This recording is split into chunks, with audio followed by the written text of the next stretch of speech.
We are live inside Labatt Memorial Park here in downtown London. It is Game 2 of the Intercounty Baseball League Semi Finals between the Hamilton Cardinals and the London Majors. We welcome you up here to the Game Day London broadcast booth. Noah Smith, Dylan Baker back in the booth here, Dylan, and we've got an exciting one as Game 2 of this series gets underway on this Tuesday night. Well, first and foremost, Noah, it's good to see you again. It's been a while since we've been together up here in the Game Day London broadcast booth at Labatt Park. And like you mentioned, Game 2 of the IBL Semi Finals goes tonight. It's been a series that the Majors, in just the one game, have dominated. I mean, 12-1 victory in Game 1. That's a pretty handy. They won pretty handily in that contest and did not have much trouble with the Cardinals in that game. But this is a Hamilton team that upset the Guelph Royals in the first round of the IBL playoffs in the quarterfinals, and they're certainly a team that can surprise others, and the Majors are still going to have to be on top of their game tonight. It's not quite going to be as much of a cakewalk as the first round turned out to be for London, so we'll see how this one goes here tonight. Yeah, Dylan, you look at the Hamilton Cardinals in the season that they had, obviously disappointing for them. 7th seed coming into the IBL playoffs, but a team that also turned it on at the end of the season. It's a team that, if you look back over the last couple weeks of baseball, not just with the upset over the Guelph Royals, but they've been playing them better than 500 baseball. They're a team that has come out here and they have competed every single game, and they're going to look to continue to do that here, and they get a little bit of a benefit of the doubt with that cancellation in Hamilton over the weekend, because now they get 2 days rest before this Game 2 and then eventually Game 3 tomorrow night. Absolutely. It was a lot of baseball for the Hamilton Cardinals. They played Game 3 and Game 4 back-to-back days, and then Game 5 was the Friday night before coming to London on the Saturday to play Game 1 of the semifinals, and they would have had to play another game on the Sunday in Hamilton for Game 2. Somewhat luckily for them, the game got rained out because of field conditions, so they get that extra time to rest up, to recover, and they're hoping at full strength tonight, kind of a little bit more rested, a little bit more ready to go, they can maybe put up a fight against the Majors and possibly steal a game here. Dylan, let's talk a little bit about that Game 1 here in the series. You got to go all the way back to, like we said, Saturday night here at Labatt Park. And the Majors came out ready to play, put on a good show for the hometown fans, and came away with the win in Game number 1. Yeah, they did. The Majors came out with a big victory of 12-1 against the Hamilton Cardinals in Game 1. I mean, Jose Arias was his dominant self out there on the mound, and in front of the home crowd, the offense was rolling. The Majors came out with a big win to start off the series. And they'll look to do so and take a stranglehold in this series if they can go up 2-0 here on home turf before turning the series over to Hamilton tomorrow night. Dylan, it's the Hamilton Cardinals and the London Majors here from Labatt Memorial Park. One of 2 semifinals in the Intercounty Baseball League and one of 2 games going on in the Intercounty Baseball League tonight. The Toronto Maple Leafs are in Welland with a 2-0 series lead over the Welland Jackfish, a series that I think a lot of people, unless you're in Toronto, may be surprised to see the series at 2-0. I thought it was going to be a close series, Noah, but I didn't really expect the Leafs to be up ahead 2-0. I would not have been surprised if that series was locked at ones after 2 games, but the Maple Leafs have shown so much fight in that series. They were down 9-2 in Game 1 in Welland. On the road, the Leafs were able to come back and win that contest over the Welland Jackfish 15-10, and then it was a 14-7 victory in Game 2 over Welland for the Maple Leafs. So they're looking to sweep the Jackfish and clinch their berth in the finals. Welland plays at home tonight, hoping to salvage at least one game in this series and live to see another day. There's the look at the Hamilton Cardinals, who are getting set for a big Game 2 here against the Majors. It has been an exciting playoff so far in the Intercounty Baseball League. The Hamilton Cardinals, as you look at them on your screen there, are part of a big upset, one of the bigger upsets in recent memory for sure, coming off that big win over the Guelph Royals in their series. Came back in Game 5 as well. You talked about that. This team, I think, with a little bit of rest here, they're going to come out here and look to really give it to the London Majors. And we'll talk a little bit about the starting pitcher for London. They get Owen Boone on the hill tonight, and he's going to look to have a very strong start for London. Well, the Majors have had a 1-2 punch all season long that has just been dominant for them this year, and that is Jose Arias and Owen Boone. The Majors didn't throw either of them in the series against the Brantford Red Sox. They were saved up in case Game 4 or Game 5 was needed, but luckily for the Majors, they were not. So Jose Arias started Game 1 of this series, and Owen Boone gets a start here in Game 2 as the Majors look to take a commanding lead. And Owen Boone makes his way out onto the mound for the Majors here to finish off the introductions of the London lineups. We'll now send it down to field level as there is going to be a special presentation and a brief moment of silence for the tragic events that happened in Saskatchewan over the weekend.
A brief moment of silence there as we touched on for the tragic events that happened in Saskatchewan over the weekend. Dylan, our thoughts are with everyone involved out there.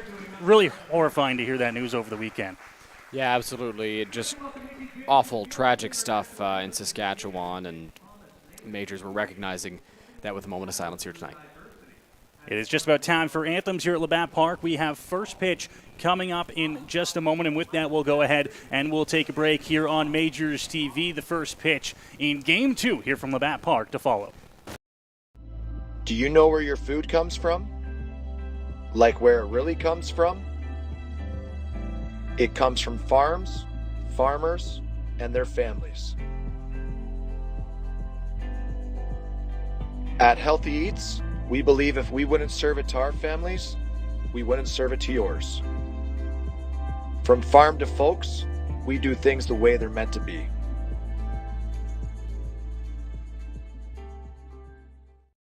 Here we go. Believe me, you've never heard a talk show like this. I'm sleeping with Joe Carter. By the way, Joe did not touch them all. Yeah, I have to say, your voice is fantastic. Meet Smitty. Listen, I'm the brains here. And Mitty. And I'm the good-looking funny one. This is the Smitty Mitty Show.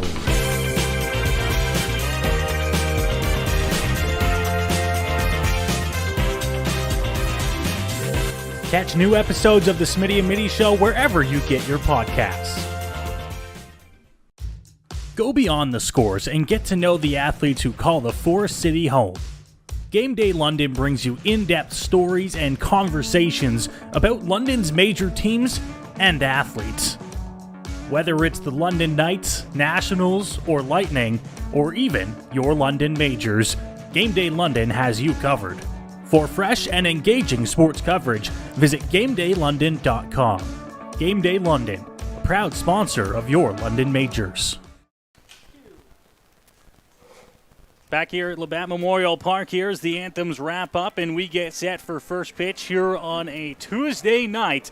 Playoff baseball in the month of September. Owen Boone on the mound for the London Majors. And Dylan, let's go ahead and check out the starting lineup for the visiting Hamilton Cardinals. And we do have a couple of late changes that came in for Hamilton, but this is how the lineup will essentially look, minus a few changes that we're going to talk about here. Yeah, most of it stays the same, but we just now got some changes from the Hamilton Cardinals side. Luis Jean gets into the lineup. He will play shortstop and bat second in this Hamilton Cardinals lineup. Anthony Bonaiuto, who was originally batting second, is now batting seventh in the place of Robin Fox Pappas, who was out, and Jeremy Underwood is batting eighth, playing first base, although the positions are not up on your screen there. Overall, Dennis DeBenning, who's been a tremendous add to this Hamilton Cardinals roster since he has joined it, is leading off. It'll be Luis Jean after that. Tyler Duncan, Lane Renault, Ryan Burnside, Jeremy Veilleux, Anthony Bonaiuto, Jeremy Underwood, and Julian Russell round things out. So we'll get those changes for you as we continue on in the ballgame. There is the starter for the London Majors, Owen Boone. His first start here of the playoffs. We mentioned didn't go with Arias or Boone in round one against the Brantford Red Sox. Still in the majors electing to give them some rest in round one, give them a couple of days and really a couple of starts off to get rested before you get into some of the tougher opponents. And Owen Boone, I think, is going to actually get a pretty big test here against this Hamilton Cardinals lineup. Yeah, this Hamilton Cardinals lineup is a pretty good one. They're certainly a talented team offensively, and they struggled against Jose Arias, but so many teams in the IBL did, like the Cardinals did on Saturday night. I'm looking to have more success here against Boone. So Owen Boone ready on the mound here to begin this ball game as the first pitch will be swung at and fouled off toward the third base side. Underway at 7:40 p.m. here on this Tuesday evening in London. Owen Boone throwing the first pitch to Dennis DeBenning, who is a former member of the Welland Jackfish, was part of the 2019 Jackfish team in their first year in Welland. Behind early in the count, 0-1 here to the Majors starter Owen Boone. That fastball across the plate for a strike, and Boone working ahead quickly here to begin the ball game. It's 0-2. Boone, to no one's surprise, establishing the fastball, and when he's working ahead, that means he's on, and he'll be looking to keep that up throughout the ball game. Fans trying to get behind Boone early here, and that one's going to be lined into left center field.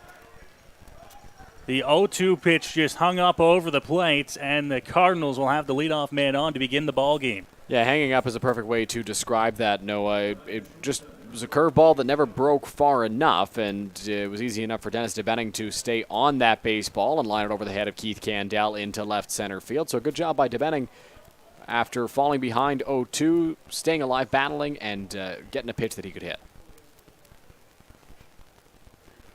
So DeBenning at first now with the leadoff single.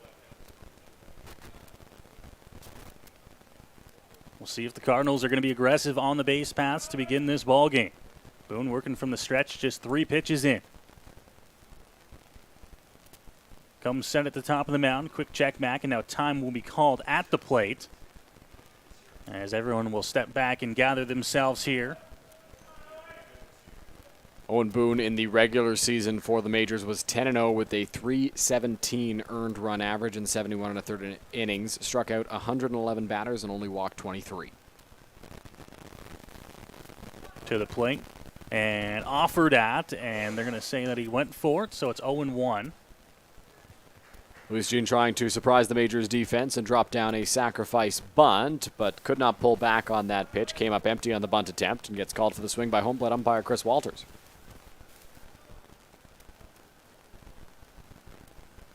Four pitches, 4 strikes for Owen Boone, but he's got a runner aboard here. 0-1 offering to Jean, and it's going to miss outside. 1 ball and 1 strike now.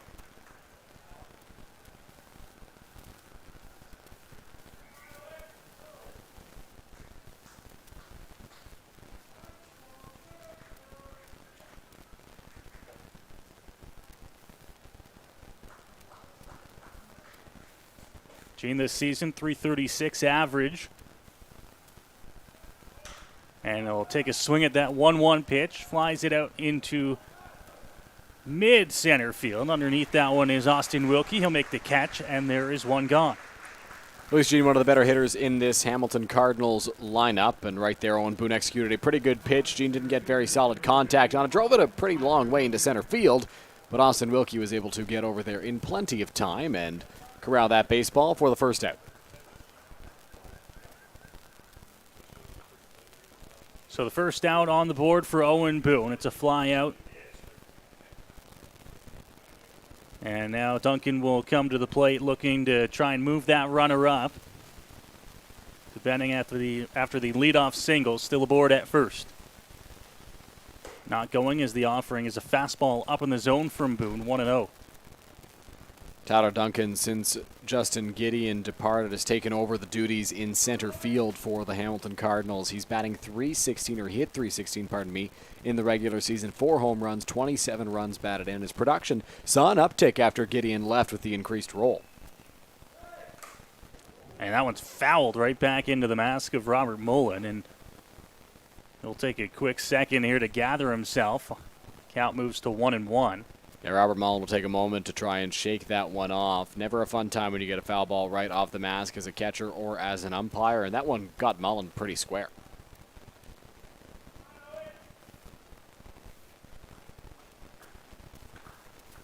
Boone does work the count to 1-1, as it looks like Robert Mullen is A-OK behind the plate. Get ready for this 1-1 pitch. Wind blowing slightly out to right center field here at the ballpark tonight. Fastball upstairs, misses to Duncan, and it's 2-1.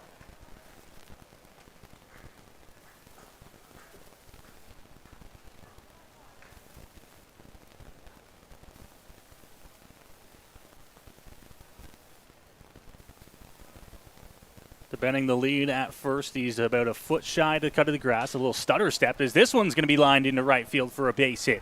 Drops in front of Starling Joseph. Station to station are the Cardinals, who now have 2 hits in the top of the first inning. And they have 2 men aboard with just 1 gone. The 2 hits haven't been weakly hit base hits either. Like, they've been solid contact for the Hamilton Cardinals. It began with Dennis DeBenning lining one over the head of Keith Candell, and that one ripped into right field by Tyler Duncan. Starling Joseph always plays a pretty deep right field, and right there came in, just could not come up with that baseball because it was relatively short. The launch angle wasn't too high on it, and he hit it hard and gets rewarded with a base hit. So Lane Renault will come to the plate now with 2 Cardinals aboard in this top of the first inning. Hamilton looking to strike first here in game 2. Pounding the outside of the zone is Boone. He gets that fastball called for a strike. Owen Boone worked well against Dennis DeBenning until he left that hanging curveball that he was able to slap into left field for a base hit. He's thrown some good pitches, but his 2 misses have been capitalized on by the Cardinals. Boone checks back at DeBenning at second, delivers, and that curveball swung on and missed by Renault. It's 0-2. Very good curveball there from Owen Boone, and Lane Renault, a very productive hitter in the Intercounty Baseball League. The one fault, if you can find one in his game, is the fact that he does strike out quite a lot, and Boone taking advantage of the aggressiveness there, throwing a good curveball. Fans here at Labatt Park trying to cheer on Owen Boone. Checks back at the runner. Fastball and just off the outside edge. Looks pretty good, but it's 1-2. A little extra zip on that fastball from Owen Boone with 2 strikes. Nearly got the call on the outside corner, but just off the plate. Robert Mullen tried to receive that well enough to get the call from Chris Walters, but no dice. Still ahead in the count here. It's a ball and 2 strikes. 2 men aboard here for Hamilton. The 1-2 hit on the ground. Softly hit. Throw to 2 in time. Back to 1 and not fast enough to get Lane Renault coming down the line. It's a fielder's choice, but there are 2 gone. That's a very good play by Taylor Wright and Jacob Newton on what was a kind of a tricky play because Taylor Wright had to run in from his position at third base and field that ball on the cut of the grass. Dennis DeBenning was a bit in the way of his throw, taking a few steps towards third, waiting for the ball to get past Wright or for Wright to throw it so he could move up to third base, and he threw that a little bit high to Jacob Newton. Newton was able to keep 1 foot on the bag and able to get the big second out for the Majors. Jeff Rose right on top of that, able to see that Newton's foot stayed on the bag to get the second out. So now with 2 gone, it's going to be a first pitch strike to Ryan Burnside. Runners at the corners here for Hamilton. Still not out of this inning for Boone. He's going to have to be aggressive and continue to pound the zone here against the Cardinals. Grabs his sign from Robert Mullen. Now delivers to the plate. That one low in the dirt. Mullen able to keep it in front of him. It's 1-1. Yeah, it's a big block from Robert Mullen behind the plate because he knows that there's a runner over at third base and Dennis DeBenning and a guy who's got good speed. If you get that ball a little further away from Mullen, there's a good chance he scores, but because he's able to keep it in front of him so well, DeBenning stays at third. To the plate. Swung on and missed. 1 ball, 2 strikes now on Burnside. And Boone a strike away from working through this first inning jam. We saw a few weeks ago Claudio Custodio was taking advantage of the Shohei Ohtani rule. Ryan Burnside will be doing the same here in this one. He is the starting pitcher for the Hamilton Cardinals. 1-2 from Boone upstairs, and now Mullen a quick check down, but doesn't throw. 2-2. Burnside was one of the top hitters on the Hamilton Cardinals team last year, and he's a guy who can play a little bit all over the place. He's naturally a catcher on the Cardinals website, but can play outfield, can play infield, and of course, as you'll see tonight, he can pitch. That one's going to miss as well to Burnside, and the count will move to full at 3-2. Already started a game in this postseason, Dylan, and back out onto the mound here for this big game 2 for Hamilton. Last year, offensively for the Cardinals, he had 279, and this year in his 12 games, he had 318. Boone ready, 3-2 offering, fouled back into the screen. Burnside will stay alive. Burnside doing a good job of battling right now. Not a guy who strikes out a ton. He's able to balance those strikeouts with a few walks here and there. So good job laying off a few tough pitches and then able to foul that one off and keeps this at-bat going. It's been a relatively long first inning by Owen Boone standards. Already up to 20 pitches. Here's the 3-2 again from Boone inside. And he's going to walk Burnside to load the bases here in the first. Tough miss there for Owen Boone, and some of the fans in the crowd getting on the umpire, I believe, and upset about one of the calls there, but a tough miss there for Boone on Burnside. Obviously one of the better hitters in the order, and you're kind of limiting the damage that Burnside can do to you by walking him, but still, you'd ideally like to get that third out and start the next inning fresh. Instead, you got bases loaded for Jeremy Veilleux.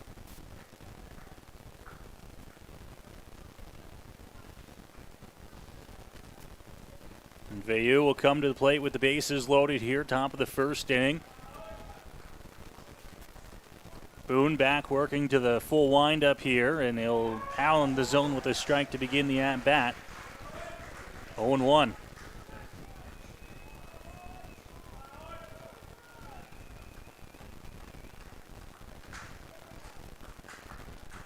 Boone ready again. Pitch on the ground, third base. Picked up on a hop, right to second in time. And Owen Boone has to work a little bit in the first inning against the Cardinals, but he'll strand the bases loaded and get the Majors onto the bats. This game still scoreless, 0-0. A good job by Owen Boone working out of a bit of trouble right there. Benning on an 0-2 count singled to lead off this ball game. Then he got a fly out from Luis Jean to center field, but Tyler Duncan lined a single into right field. And then Lane Renault had a fielder's choice to reach base. He walked Ryan Burnside, and Boone was ahead of Burnside 1-2 in that count, but Burnside able to work his way back in it. A very good job by him. Is able to draw ball 4 and take a base, and then the fielder's choice retires aside. So 2 hits, a walk for Hamilton in the top of the first inning, but they won't get any runs across. And now the Majors will head to the bats here in the bottom of inning number 1, looking to try and see if they can be the first ones to get some runs across and on the board. Now let's check out the starting lineups for the London Majors, brought to you by EatHealthyEats.ca. And Dylan, it's a fairly similar lineup to what we saw in Game 1. Yeah, it's kind of a similar lineup to what we've seen all season long, and Jacob Newton is leading things off. Taylor Wright bats second, as per usual. Cleveland Brownlee once again in his customary 3-hole. He is the designated hitter in this ball game. Robert Mullen bats fourth. He is catching. Starling Joseph is in right field batting fifth. Byron Reichstein batting sixth in left. Dan Perrier draws into the lineup. He's at first base batting seventh. Austin Wilkie is in center field batting eighth, and Keith Candell rounds things out for the Majors at shortstop. So that's the lineup that the Majors will send out here for this Game 2 in the IBL Semi Finals. A lineup that has put up a lot of runs so far in the playoffs and looking to continue to do so here and give Owen Boone a little bit of relief on the mound. They've certainly not shied away from giving their starters lots and lots of run support. We saw it in the Brantford series. We saw it in Game 1 of this one. The Majors offense right now is locked in, and they're going to look to keep that up here against Ryan Burnside. As mentioned for Burnside, he did start a game in the postseason. He started against the Guelph Royals on August 31st. Went 4 1/3 innings, 6 runs, 7 hits, a walk in that contest. It was an 18-3 Guelph win, I should say. The Cardinals able to bounce back and win that series. So that start kind of gets washed away. Burnside ready to go here for the Cardinals as the Majors get set to bat here in the bottom of the first. Jacob Newton, as you see there, getting ready. Pardon me, Taylor Wright getting ready. I just assumed. I didn't. I looked over at the screen. Newton is actually closer to the dugout than Taylor Wright is. You don't often see that. With the guy who's leading off is usually closer to the plate, right? They usually find themselves closer to the plate, but you know what? If that's where they want to put themselves, then I don't know. Maybe Wright's just finding himself early into the on-deck circle, and then Newton just positioning himself in a more direct route to the plate. I don't know. I never had a walk-up song where I even need to think about making my way towards the plate. So that's true. Typically, if I'm leading off an inning, I go there you go. There he goes. More direct route. You're not coming from the weird location in the corner of the backstop. I guess. Are we overthinking this? Oh yeah, no, big time we are. But but it's still interesting to talk about. I mean, I don't know what goes through the heads of players in that spot. Now we're going to have to watch in the bottom of the second inning if they do the same thing. If the on-deck guy moves further towards the corner, we'll wait and see. Nonetheless, Jacob Newton ready to go to lead off the inning here for the Majors in the bottom of the first.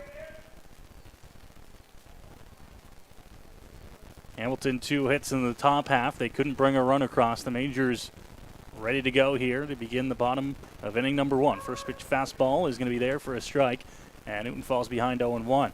Jacob Newton batting over 500 in the postseason. He is 12 for 21. He's got 2 doubles, a triple, and a homer. Called a strike, and now it's quickly 0-2 here on Jacob Newton, the leadoff man for London.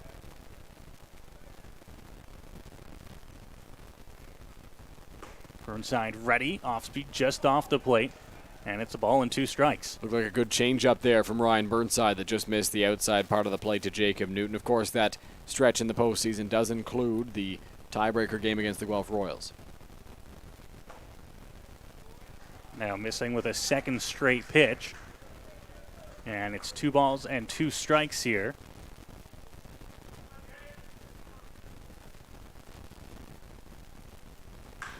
And that one's going to be hit on a line out to left field, but Benning is there to make the catch and retire Newton to begin the bottom half of the first. That ball was smoked off the bat of Jacob Newton into left field. That was quite the sound off the barrel, and right there was Dennis Benning placed perfectly to make that grab and get a big first out. Newton avoiding the strikeout there. He's not a guy who strikes out a lot, only 15 in 33 regular season games and 3 in 5 so far in the playoffs, and right there able to avoid the K.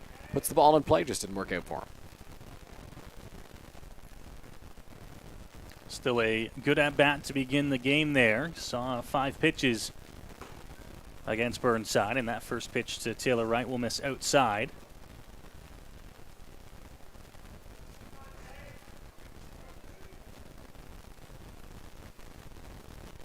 Delivery once again missing outside to Wright, and it's 2-0 now.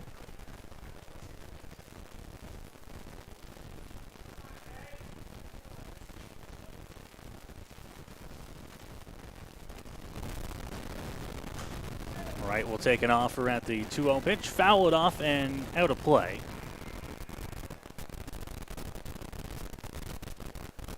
Taylor Wright obviously left to Ottawa in the Frontier League for a little while with the Majors this season, then came back, and ever since he's been back, he's been just as good as he was before he left. He hit .385 in the regular season. Another guy who's over 500 in the playoffs at .524. Fastball just missing there from Burnside. 3-1 now to the Majors' third baseman. Burnside ready as he grabs his sign. Here is the delivery to the plate. This one's going to be hit in the air, out to right center field. Bonaiuto underneath it and will make the catch and retire Taylor Wright. There's 2 gone. Good play there by Anthony Bonaiuto, who goes to shake the hand of Tyler Duncan out in right center. Had to range a long way, but that ball really hung up. It was hit high in the air, so he had plenty of time to camp under it.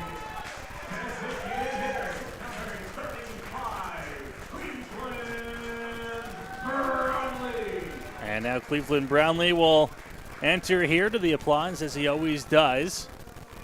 He'll be taking swings here with 2 gone, nobody on here in the first. See if he can start the rally for the Majors here in the first inning. He's a guy who can do it with one swing of the bat. 15 home runs in the regular season, just one in the playoffs so far. You start him off the plate. No offer from Cleve, and it's 1-0.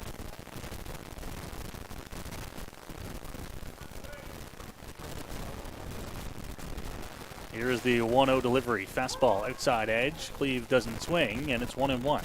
Probably not a fan of that call. Looked like it did get a portion of the outside part of the plate right there.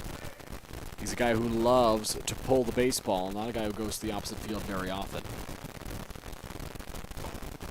Slipping out of the hand of Burnside there. Missed up in the zone. 2-1 here on Brownlee. Heard some oohs and ahs from the crowd on that last pitch. Just a breaking ball that got out of the hand the wrong way on Ryan Burnside. Burnside ready again, though. The 2-1. That one's a healthy swing from Brownlee. Swing and a miss, 2-2. Good pitch there from Burnside, getting in on Cleveland Brownlee and varying the timing a little bit, it looked like. Brownlee comes up empty on that big hack. Fans trying to cheer on Brownlee here on the 2-2 count. And he chases one upstairs. A strikeout for Burnside, who gets through the first. Not allowing a run or a hit. It is a scoreless ball game after one here at the ballpark. You're watching Majors TV. My name's Tiffany Creasy, and I take care of the sales and marketing at Rickard Promotions and Recognition. Some of the things that we do at Rickard Promotions and Recognition is we bring your brand to life. We kind of put your logo on anything that you can give away or brand, and we can service clients right across Canada. At Rickard Promotions and Recognition, we can take care of your designing of your logo for any artwork that you need done for the branding. And a lot of people don't realize we can do that here. We also have our in-house production that we take care of your order from start to finish right here at our one location. So with keeping everything in-house from graphic design to in-house production, we're able to get you your order a lot quicker with a faster turnaround time. We'll help gather your ideas together, give you some options to kind of narrow down the search for you, whether it be from your apparel to promotional products. And from there, we'll get your mock-ups done, proofs done, order done, and the quality control is right there all along the way for you.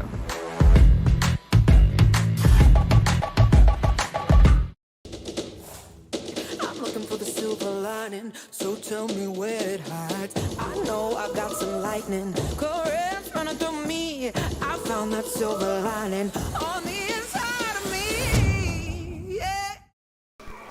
Back here inside the ballpark, Game 2 coverage of the Intercounty Baseball League Semi Finals. A scoreless first inning in the books. It's the Cardinals 0, Majors 0, and Owen Boone back out onto the hill for the Majors. Gave up 2 hits and a walk, Dylan. Got into a little bit of trouble in that first, forced to work.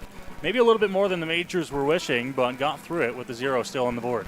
Yeah, Owen Boone threw 23 pitches in that first inning. Gave up the 2 hits like you mentioned. No, not an ideal first inning for Owen Boone, but all that matters is the run column on the scoreboard, and that is currently sitting at 0 for both sides. So Boone will look to keep the Cardinals scoreless as he enters the second inning, and the bottom of this Hamilton Cardinals order 7, 8, 9 due up.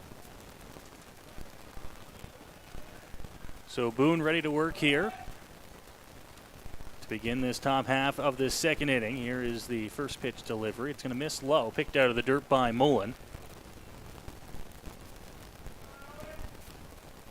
1 ball and no strikes here.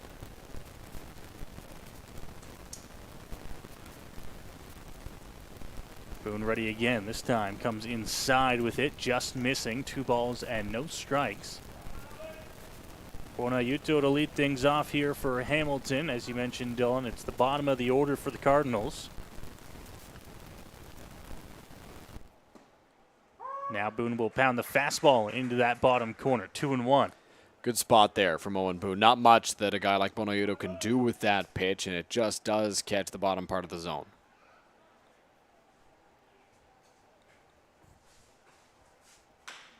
The 2-1 pitch swung on to second base, taking his time and able to get that one over with a stretch of Dan Perrier for the first out of the inning. Helps when you got a guy who's, 6'9" out there at first base. He's got lots of reach, and Dan Perrier able to stay on the first base bag as that throw went, or nearly took him off of it, I should say.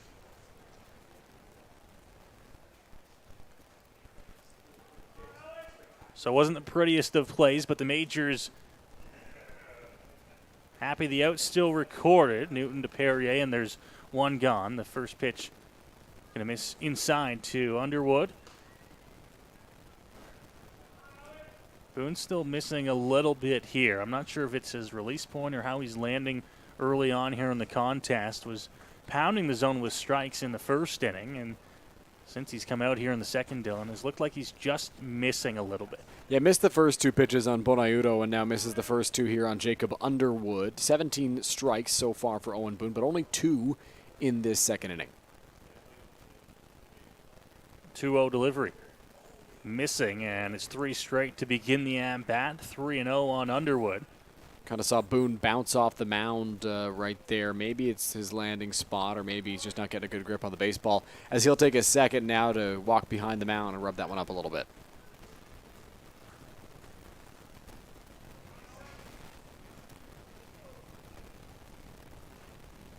Mullen gives the sign, the 3-0 to Underwood. Catches the inside edge. Maybe a little bit of help from the home plate umpire, but it's 3-1 nonetheless. Jacob Underwood sure thought that was ball 4, but Boone gets the benefit of the doubt on that call and can begin to start to work his way back in the count. And he'll miss. So it'll be a 1-out walk here for the Cardinals. Underwood is aboard. And once again, Hamilton trying to get something started, this time here in the top of the second. You're right there, pitch from Owen Boone that just missed the strike zone. Thought for a moment maybe he'd get that call, but a little bit too low, lower than the last one for sure. And Boone's not going to get every borderline close pitch. That one a little lower than borderline, I would say, and that allows Underwood to reach.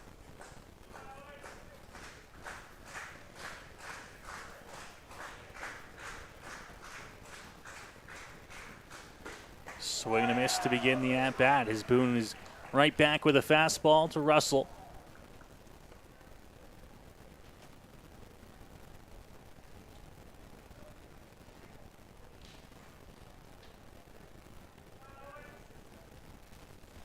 Checks on the runner slightly. Underwood, not a huge lead at first base as the 0-1 fastball will miss up in the zone.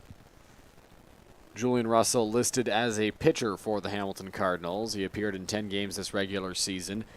As a batter, he appeared in 2, 7 at-bats, went 1 for 7, scored a run, and had 3 strikeouts.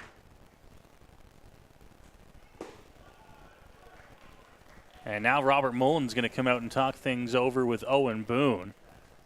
You don't see this very often on an Owen Boone start. Is Robert Mullen going to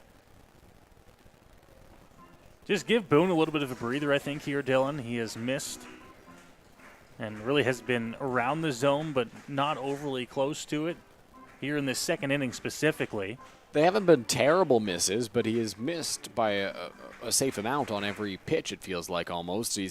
He threw 15 strikes on 23 pitches in the first inning, and in this second inning, he's only thrown 4 strikes out of his 12 pitches. Outside edge called a strike. 2-2 now. That one a bit better, still possibly maybe an inch or 2 off the plate, but got the call, moves it to 2-2. Now looking for the put-away pitch, but time called at the plate. Julian Russell calling time. Wasn't quite ready for that 2-2 coming from Owen Boone. The second strike there looked like it might have been a little bit off the corner, but he got the call from Chris Walters, and maybe that'll be what it takes for Boone to find the zone consistently again in this inning. This one hit over to first base. Perrier there picks it up, and he'll step on first base for the out. Took a healthy hop off the plate, it looked like there. Yeah, it sounded like it hit the plate, that's for sure. Went way up in the air, and Dan Perrier waited back for it. Owen Boone was there to cover first base, but Perrier said, no, I got it, and jogged his way over. Boone will take it nonetheless. It's a ground out for the second out of the inning. Underwood up to second on the play. But it's back to the top of the order here for Hamilton here in the second. DeBetting singled his first time around. He took an 0-2 pitch over top of the shortstop Keith Candell to get the inning started for Hamilton. And now the at-bat to him is going to start with a fastball missing up in the zone, 1-0. Now DeBenning getting to hit in the second consecutive inning. He's got a runner in scoring position, so if he can put a baseball in play, he could drive that run home from second.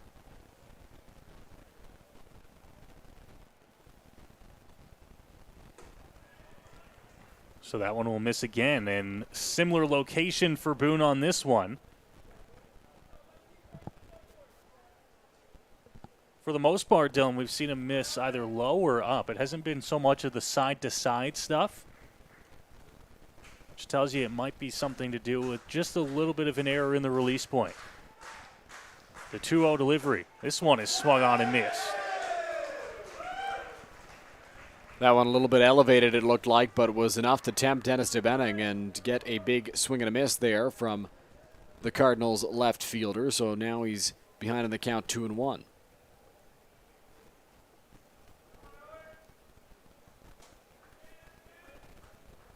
Boone comes set and a quick check back at Underwood. Fastball right there for a strike. It's 2-2. Another one placed nicely on the outside corner, and like you touched on, Noah, it hasn't really been the corners that have been the issue for Owen Boone. He's been hitting those relatively well and not missing too much off the outside, but he has been missing high and low a fair amount. We'll see what he comes with here on 2-2 against DeBenning. Crowd trying to cheer him on. The 2-2 swung in. It's a strikeout for Owen Boone to get him out of the second inning. Good fastball there from Owen Boone to set down Dennis DeBenning. Pitch that was on the outside corner. He had a lot of zip on that fastball, and he's able to get the chase from the left fielder for the Cardinals to get out of this inning. So still scoreless here as we go to the bottom half of the second inning. Owen Boone does his job, and now the Majors will try to get the offense going as we move on to the bottom half of inning number 2.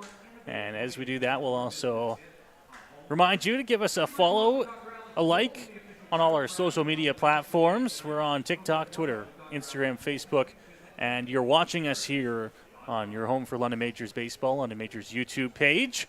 Hit that subscribe button. Help us out. Do us a solid. We're now at, what are we at, Dylan? 950, I believe, coming into the ballgame? 950 subscribers. We are 50 away from 1,000. It would be awesome to hit that tonight if possible. Bet you all those people are subscribed. No, what do you think? They are. I've talked to each and every one of them before the ball game, awesome. And they said we are subscribers of the YouTube channel. Well, the more the merrier. 50 more of you out there are not subscribed to the London Majors. We'd love, absolutely love, to have your subscription and get up to 1,000. A pretty big accomplishment for us. It would be. It would be. Looking forward to that. If we hit it tonight, fantastic. But looking to just continue on here as we work into the bottom of the second inning here at Labatt Memorial Park.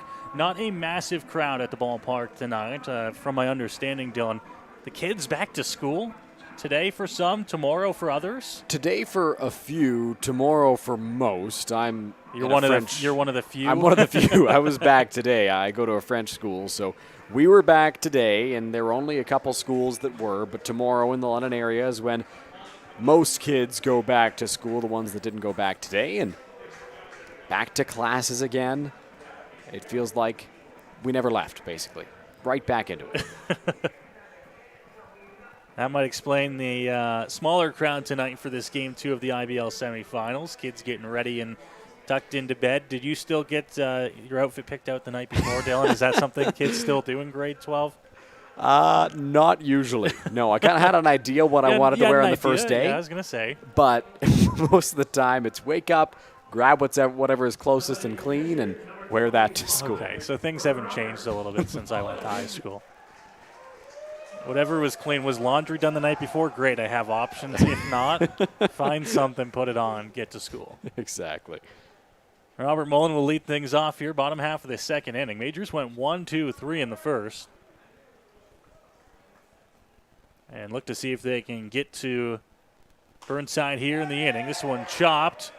Shallow right field, and it's going to drop. Robert Mullen gets aboard with a leadoff single. Didn't hit that ball hard at all, but it's a favor of the outfield positioning by the Cardinals, and he's aboard to lead off the inning. Yeah, Robert Mullen got jammed on that pitch, flared it into shallow right field. Bonaiuto, Russell, and Underwood could not get to that baseball, and There's one really rowdy fan in front of us, and he was fired up for that Robert Mullen base hit. Fans ready here to take in this Majors game, and they have been loud. The ones that are here, Dylan, tonight, they have been loud and ready to go. With the weather canceling Sunday's Game 2 in Hamilton and moving it today, as that one's going to be ripped into left field down the line, and it stays fair. Joseph will roll into second base. Mullen's going to keep on going. He's going to get the wave home. The throw is offline. And Robert Mullen safe at the plate on an RBI double by Starling Joseph. The Majors have the lead here on quick back-to-back hits to begin the inning. That one was laced into left field by Starling Joseph. He hit that baseball very, very hard, and the question wasn't whether it was going to be a hit, it was whether it was going to be a fair ball or not. But Chris Walters and Jeff Rose right on top of that, able to figure out that is a fair ball.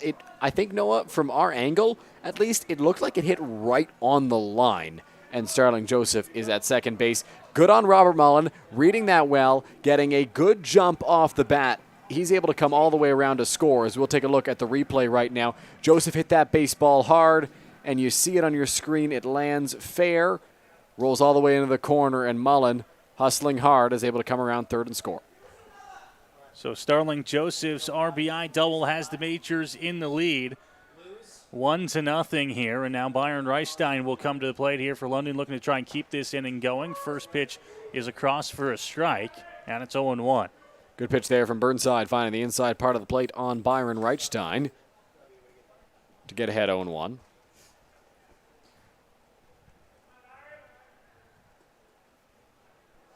Burnside now set as he checks back at Starling Joseph.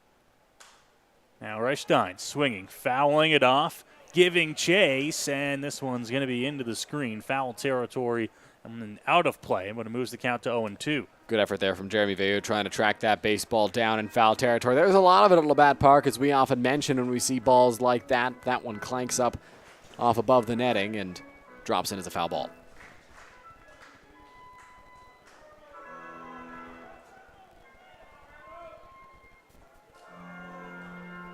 So 0-2 here on Reichstein. Veilleux sets up off the plate. The pitch is off the plate from Burnside, but enough to be outside for ball one.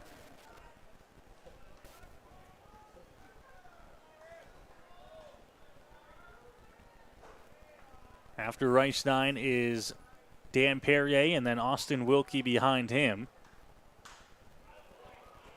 Fouled off at the plate by Reichstein, trying to give the Majors a good chance to bring in that second run, represented by Joseph out at second. Starling Joseph with pretty good speed out there in scoring position at second base, and Reichstein certainly a guy who can come up clutch in the big moments. We'll see what he can do here. Nobody out, so if he can't drive Joseph home, they get at least two more cracks at it.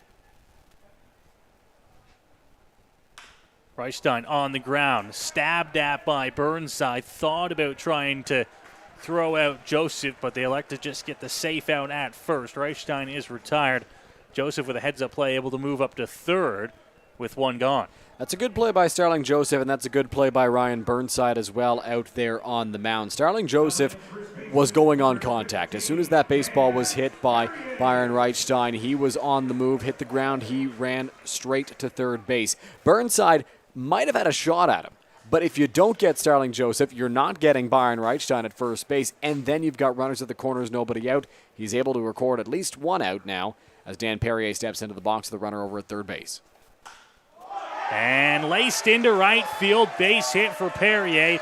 Jogging in to score is Starling Joseph. And it's a 2-0 Majors lead. Dan Perrier wasting no time to drive home that second Majors run of this ball game. A pitch that was elevated in the strike zone, and Perrier is able to muscle that one into right field to score Joseph. So after Mullen got on with a little bloop, Joseph scorched a double into the left field corner, and then he's able to come around after Reichstein grounded out, and Perrier singled him home.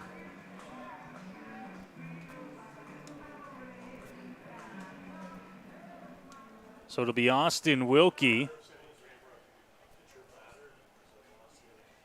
with just one out, and now Perrier at first base. He's going to rip one over to third, bobbled out of the glove of Renault. It's got to come up throwing, and not in time. Off the bag is Underwood. Wilkie ran that one out, and he's safe at first. Will likely be called an error on Renault. It is going to be ruled an error on Lane Renault. Austin Wilkie kind of tomahawked that baseball a little bit, spiked it towards third base. Renault bobbled it. It was a curveball. Wilkie was ahead of it, and he kind of chopped at that baseball. And he's always running hard. He's got pretty good speed, and with Renault bobbling that one, he had no real shot at getting Wilkie at first. It's a strong throw, but now the Majors will have runners at first and second. Still just one out here in the inning. As the first pitch will miss upstairs to Keith Candell. The corners are in, expecting a bunt here from Candell. With runners at first and second, one out. I think they let Keith swing away, but the Majors do enjoy the small ball. Candell, a very good bunter. We'll see if the bunt is on here. Candell not squaring. That one is going to miss outside. 2-0.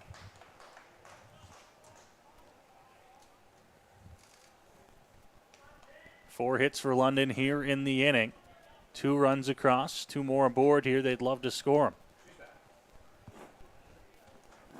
Burnside to the plate. Candell, healthy swing, pops it up, foul territory. Renault over towards the Majors dugout, and he makes the catch on the dirt for the second out. Keith Candell a little bit frustrated that he couldn't do more with that pitch. Skied it into foul territory. Len Renault had a long way to run, and it nearly took him backwards, which can be where you run into some trouble in foul territory, but he tracked that one very well and was able to make the grab for the second out.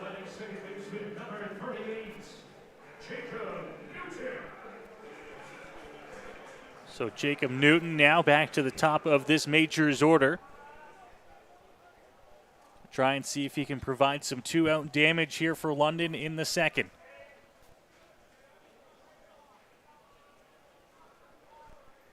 Burnside looking to get out of this inning and keep it at just a 2-0 Majors lead. Now they're going to pick off to second, and they got him. Perrier got caught off the bag, and he was picked off by Burnside to end the inning. Good play there by Ryan Burnside and Luis Jean. Jean sneaking in behind Perrier. And he dove back, but not quite in time, as he'll go talk it over with Casey David Pullen, the third base coach. It was close, but Perrier thrown out. So the pickoff ends the inning, but the Majors pick up 2 here in the second. It is a 2-0 Majors lead after 2 here in London. My name's Tiffany Creasy, and I take care of the sales and marketing at Rickard Promotions and Recognition. Some of the things that we do at Rickard Promotions and Recognition is we bring your brand to life. We kind of put your logo on anything that you can give away or brand, and we can service clients right across Canada. At Rickard Promotions and Recognition, we can take care of your designing of your logo for any artwork that you need done for the branding. And a lot of people don't realize we can do that here. We also have our in-house production that we take care of your order from start to finish right here at our one location. So with keeping everything in-house from graphic design to in-house production, we're able to get you your order a lot quicker with a faster turnaround time. We'll help gather your ideas together, give you some options to kind of narrow down the search for you, whether it be from your apparel to promotional products. And from there, we'll get your mock-ups done, proofs done, order done, and the quality control is right there all along the way for you.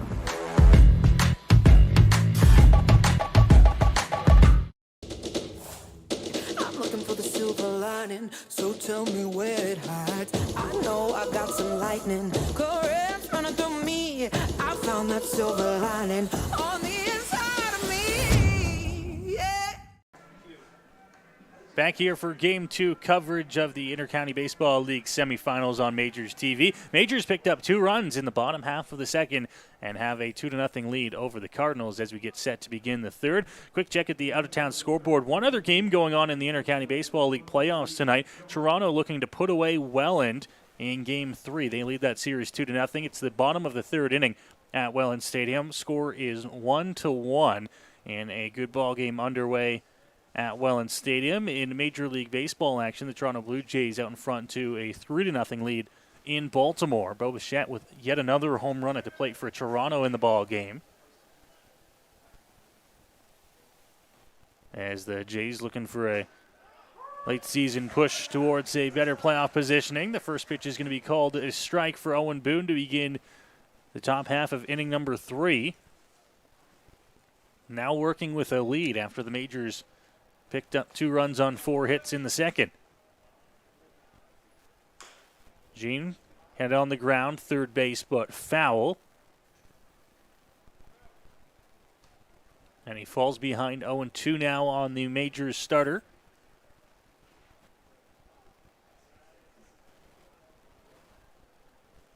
Slowly makes his way back towards the plate and gets ready to finish up this at-bat. Cardinals have had base runners aboard in both innings so far to begin the contest. Really got to Owen Boone, loaded up the bases in the first, but couldn't bring any runs across. Then the Majors string together some hits as this one is on the ground to second base. Picked up by Newton to throw to one in time to get Jean, and there is one gone to begin the top half of the third.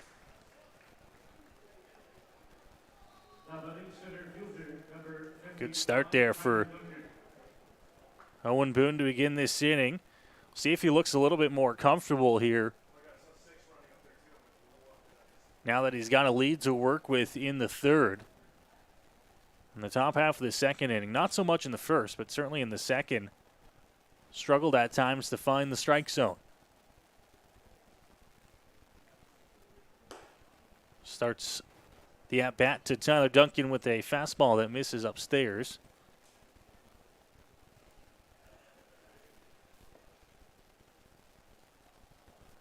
Duncan 1 for 1 in the contest so far. He chops one over to third base. Going to be a tough play for Wright. The throw, and in time to get him. The stretch from Perrier helps him out. And there are 2 gone here in the top of the third on the nice play across the diamond from Wright and Perrier.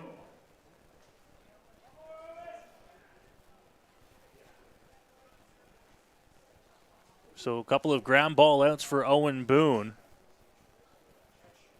Here on the top of the third. Now Lane Renault going to try to get something started with 2 gone. That one's going to be fouled, and once again, off Robert Mullen, who's so far taking a beating tonight behind the plate. A couple of foul balls. Second time that the home plate umpire, Chris Walters, has had to make his way out to the mound and give Robert Mullen a little bit of time.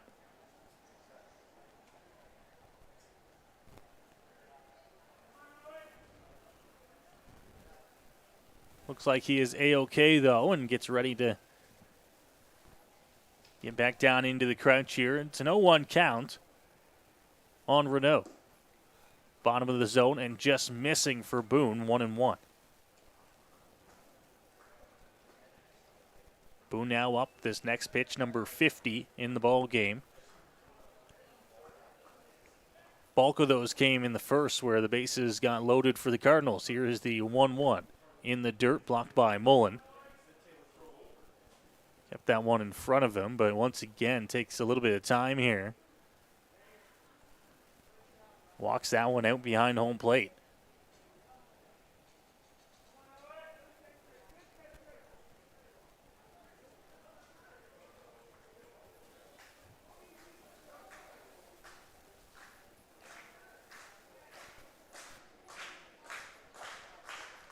Fans trying to cheer on Boone, get him through the third. Here's his 2-1. This one ripped and into the seats, foul. Sending some fans dodging out of the way of that one. But it works the counts into a 2-2 count here on Lane Renault.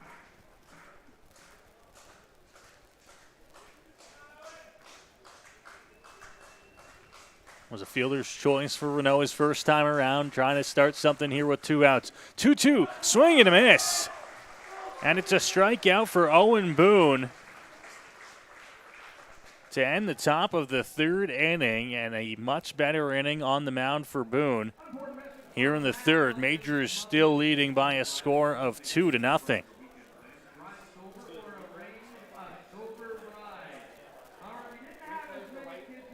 Here is the look at the Majors dugout, and we'll get a shot at the second out of the inning. This one was grounded over to Taylor Wright, and you see him pick it up here, and he has to make the throw on the run. The stretch by Perrier, he was able to keep his toe on the bag.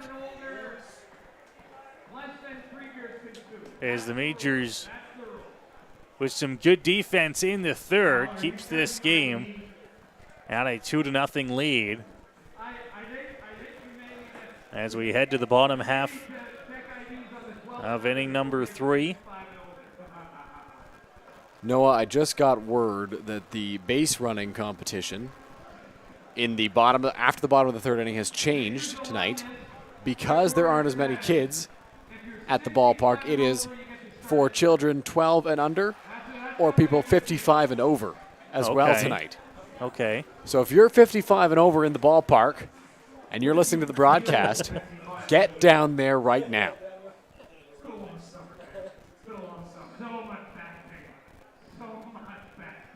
We might have to cover that. We might have to stick around and cover some of the base runs. That's what I'm thinking. If we get enough 55 and over people running the bases, I think we got to stick around to cover that.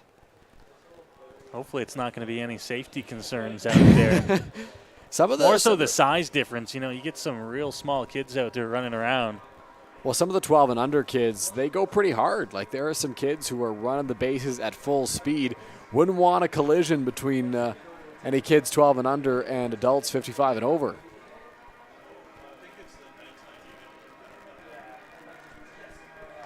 Oh, it looks like a few kids are down there right now lining up. And like we talked about earlier in the broadcast, it's a school night. Like, kids are going to have to go to school tomorrow, so there aren't as many as usual at Labatt Park. And now 55 and over can participate in the running of the bases as well.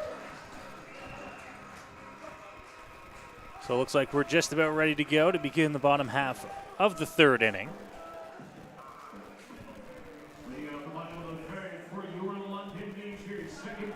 Majors will have Jacob Newton, Taylor Wright, Cleveland Brownlee to begin bottom of the third. Newton came to the plate, but then Perrier got picked off at second to end the second inning. Not a bad place to start an inning, though, Noah, because you got the top of the order right now. Jacob Newton, Taylor Wright, Cleveland Brownlee duo. Going to take a swing at the first pitch he sees, flies it out to center field. Underneath it, and the catch is made for a very quick out number 1 on the mound for Burnside. Good job there by Ryan Burnside, executing that pitch pretty well. Fly out to center field for Newton. Good job by Jacob Newton. He's put the ball in play pretty hard so far tonight, but nothing to show for it. 0 for 2.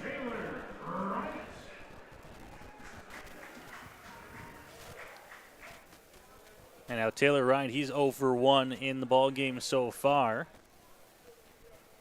Get ready to swing in the bottom half of the third now. Burnside is ready. The leg kick and delivery. First pitch swinging again. This one fouled off out of play, and it's 0-1.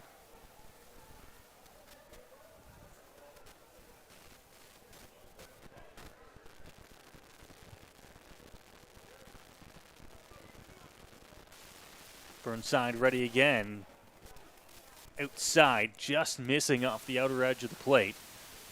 Ball and a strike now to Taylor Wright. Taylor Wright has a very, very good plate. I have more walks than strikeouts in the postseason. Popped up into shallow center field. Converging, and Duncan's going to be there to reach over to his left and make the catch for the second out. For a moment, Noah, I thought that ball was going to be dropping in. It looked like Dennis DeBenning had a beat on it, and then at the last second, he kind of stumbled and backed away. Clearly that was by design because Duncan was going to make that grab out in center. So now Cleveland Brownlee will come to the plate here once again with 2 outs.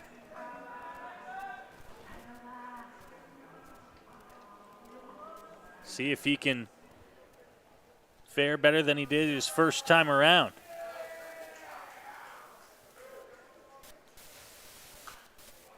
First pitch swinging, popped up on the infield. Underneath it is the pitcher Burnside, and he'll make the catch to retire the side. The Majors go 1-2-3 here in the bottom of the third. They're holding on to a 2-0 lead through 3 complete here at the ballpark. You're watching Game 2 of the Intercounty Baseball League semifinals here at Labatt Memorial Park. Do you know where your food comes from? Like where it really comes from? It comes from farms, farmers, and their families. At Healthy Eats, we believe if we wouldn't serve it to our families, we wouldn't serve it to yours. From farm to folks, we do things the way they're meant to be.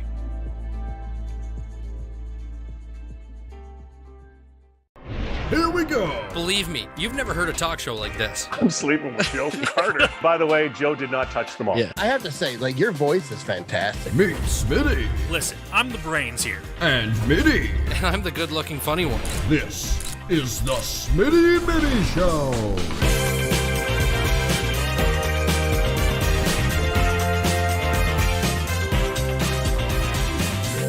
Catch new episodes of the Smitty and Mitty Show wherever you get your podcasts.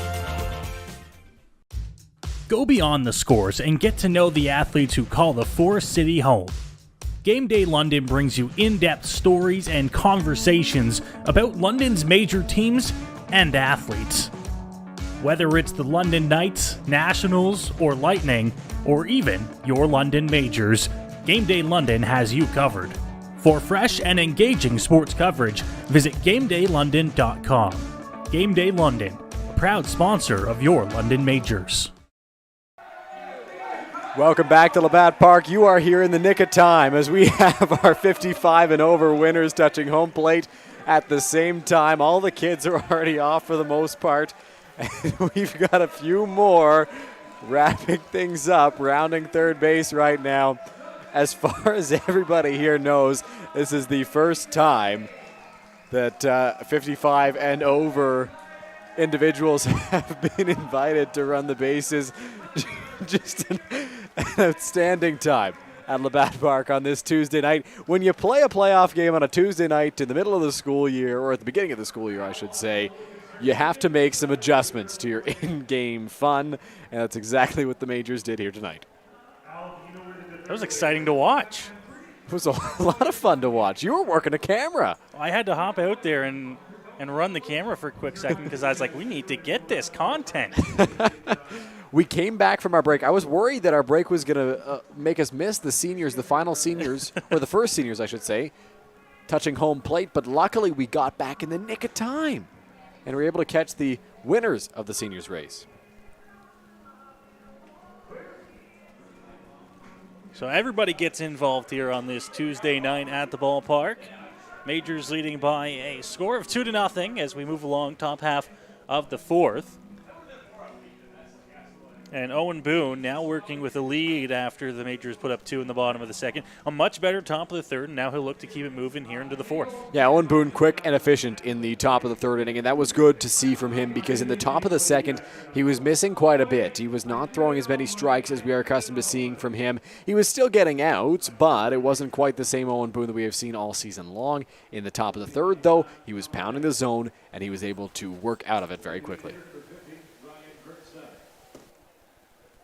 So now Ryan Burnside will begin the inning for Hamilton at the plate. Put up a 0 in the bottom half of the third, and now he's the first one to greet Owen Boone here to begin the fourth.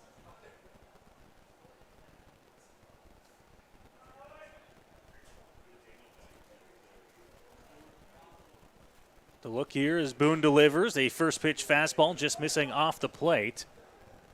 1-0 here to Burnside. Burnside walked in his first trip, worked his way back in the count, and then walked. Swings at that pitch. Flies it out to left towards the line, but making the catch is Byron Reichstein. And there's one gone quickly here to begin the fourth. Good play by Byron Reichstein, ranging towards the left field line and making that grab. Byron, a guy who played a lot of right field over the past few years for the Majors. It's a bit different as you approach that baseball in left field compared to right, but Byron, a very talented outfielder, makes it look easy out there coming up with that baseball.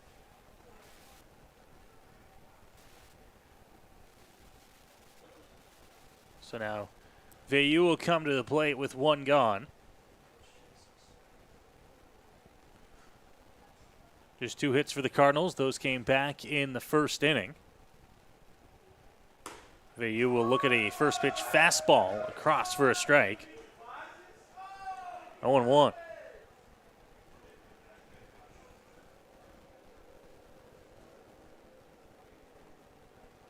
Boone ready here. Here's the leg kick from the righty. Delivers. Same location, same result, 0-2. 2 very good fastballs from Owen Boone. In the top of the third inning, he threw 10 pitches, 7 of them strikes. So far, he's thrown 4 in this top of the fourth. 3 of them have been strikes. And a swing and a miss. Good morning, good afternoon, and good night. And there's 2 gone. Owen Boone making quick work of Jeremy Vayu right there. Getting the strikeout after pounding the outside corner with the first 2 pitches. He went back to the same location, and he got a swing and miss to get the strikeout there. That is Boone's second strikeout, I believe, of this ball game. Correction, that is his third of the game. Just missing low to begin the at-bat now. Buonaiuto is 0 for 1 so far in the contest. Alrighty, Boone delivers and up in the zone, but Buonaiuto offered at it, trying to hold up the swing, but just too appealing up in the zone, 1-1. Those pitches up in the strike zone are so tempting. You think you can hit them 500 feet to your pull side, but you can't. Buonaiuto nearly held up, but did go around, and Chris Walters was confident enough behind the plate to call him on the swing. Swung on, hit out into center field. Wilkie ranging in, and in shallow center field, he'll make the catch to retire the Cardinals here on the top of the fourth inning. A 1-2-3 fourth for Owen Boone, who's looked like he has settled in a little bit here as he works through this ball game. Looking a lot better with the lead as well, Dylan. Absolutely, he has been. In the first inning, in the first couple innings, he was a little bit shaky at times. Could not find the strike zone consistently, but since then, he has really bared down. He's pounding the zone once again, as we are used to seeing from him, and generating some quick outs. In the third, he threw just 10 pitches, as previously mentioned. In the fourth, he threw 8 after 23 and 19 in the first 2 innings. A good sight for Owen Boone. Exactly what Owen Boone wanted. Now the Majors will head back to the bats in the bottom of the fourth to see if they can get him a little bit more run support, Dylan. That 2-0 lead is good. It's a healthy start here, but for the Majors offense, and they know this Cardinals team can hit the ball as well. I don't think 2-0 is going to be this final score. I don't think so either, and this is the part of the order that drove in those runs. It was Robert Mullen that started things off with a bloop single, and that was followed by a double for Starling Joseph that drove Mullen home. Reichstein moved Joseph up to third base, and Dan Perrier cashed the second run. So it's been this part of the order that's had success in the ball game so far, and we'll see if they can generate some more of it here in the bottom of the fourth.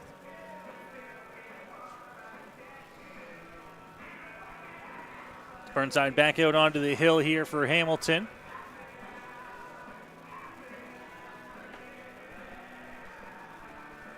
Another quick check on the out-of-town scoreboard. Welland has gone back out in front of the Toronto Maple Leafs in Game 3 in Welland, 2-1, bottom of the fourth inning. And the Toronto Blue Jays not having any luck in the bottom of the third, as Baltimore has put up 5 runs in the third and now leads that ball game 5-3. Bo Bichette homered again, though, Noah. He hit 3 yesterday and homered again here tonight, so he's hot right now for the Jays. Swinging a hot bat. That's a guy the Jays would love to have heating up into the playoffs. He's looking like he is at least going through a good stretch here as the final warm-up pitch is down and we get set for the bottom of inning number 4 here in London.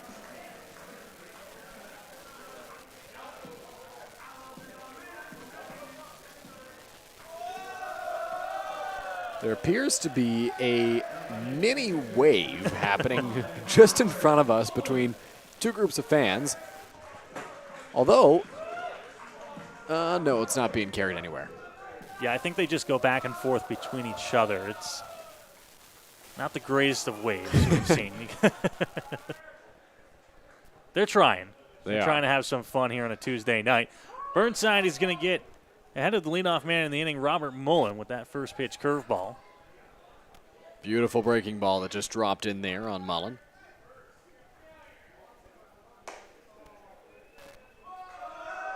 Just missing now. 1 ball and 1 strike here on the Majors catcher.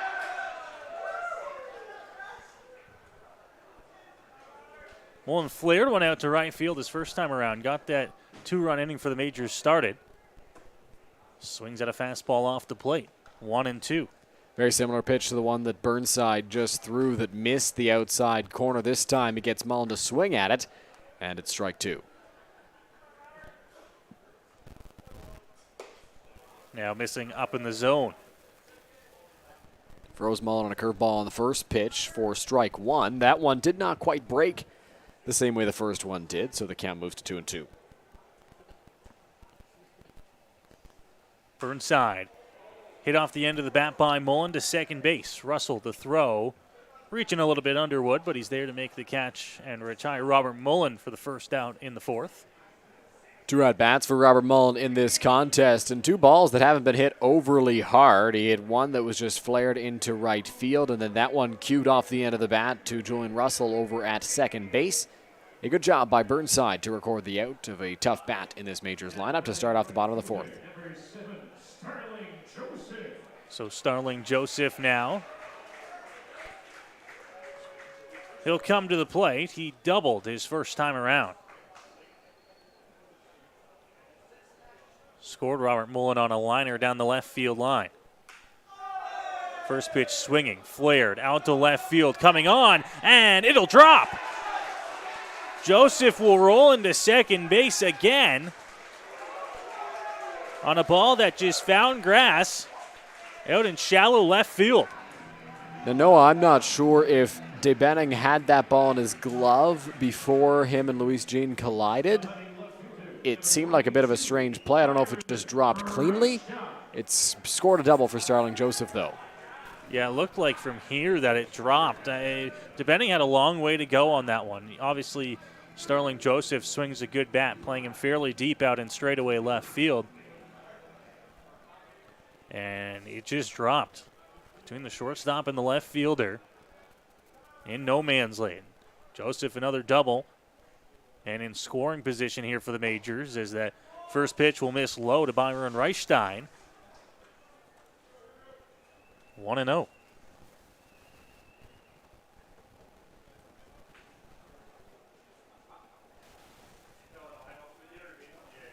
Burnside a check back at Joseph. Pitch in the dirt, 2-0.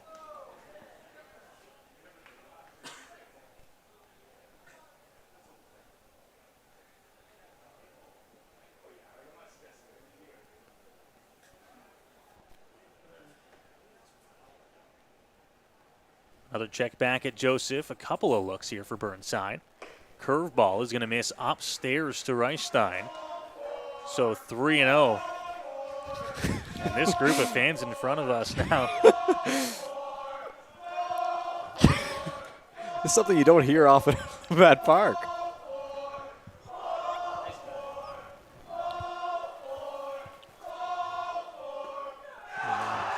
It's across for a strike to move the count to 3-1 here on Reichstein. It's like something you see, and I might get this wrong. Is that a Texas A&M thing, I believe? I think so. I think it is something that is familiar with baseball down in the States, and that one will miss to Reichstein. Let's put runners at first and second here for the Majors in the bottom of the 4th. Byron Reichstein doing a good job of laying off those pitches there from Ryan Burnside and reaching first base on the walk. 2 on for Dan Perrier. Perrier drove home a run with a single in his first trip to the plate, and will be looking to do the same. He's got a runner in scoring position here. Perrier was aggressive his first time around. We'll see if he offers that one of the first couple pitches if it's there. Once again against Burnside. Curveball missing up in the zone. Slipped out of his hand. 1-0.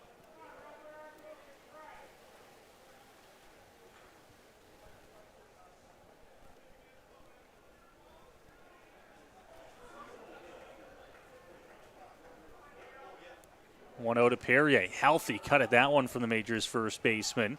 A swing and a miss to even the count up. Big hack from Dan Perrier. Dan Perrier, not a guy who shies away from taking his fair share of big swings when he is at the plate. Right there, came up empty. Another one there. Similar results as a swing and a miss moves the count to 1-2. Perrier able to get a little piece of that one, foul tipping it into the glove of the catcher.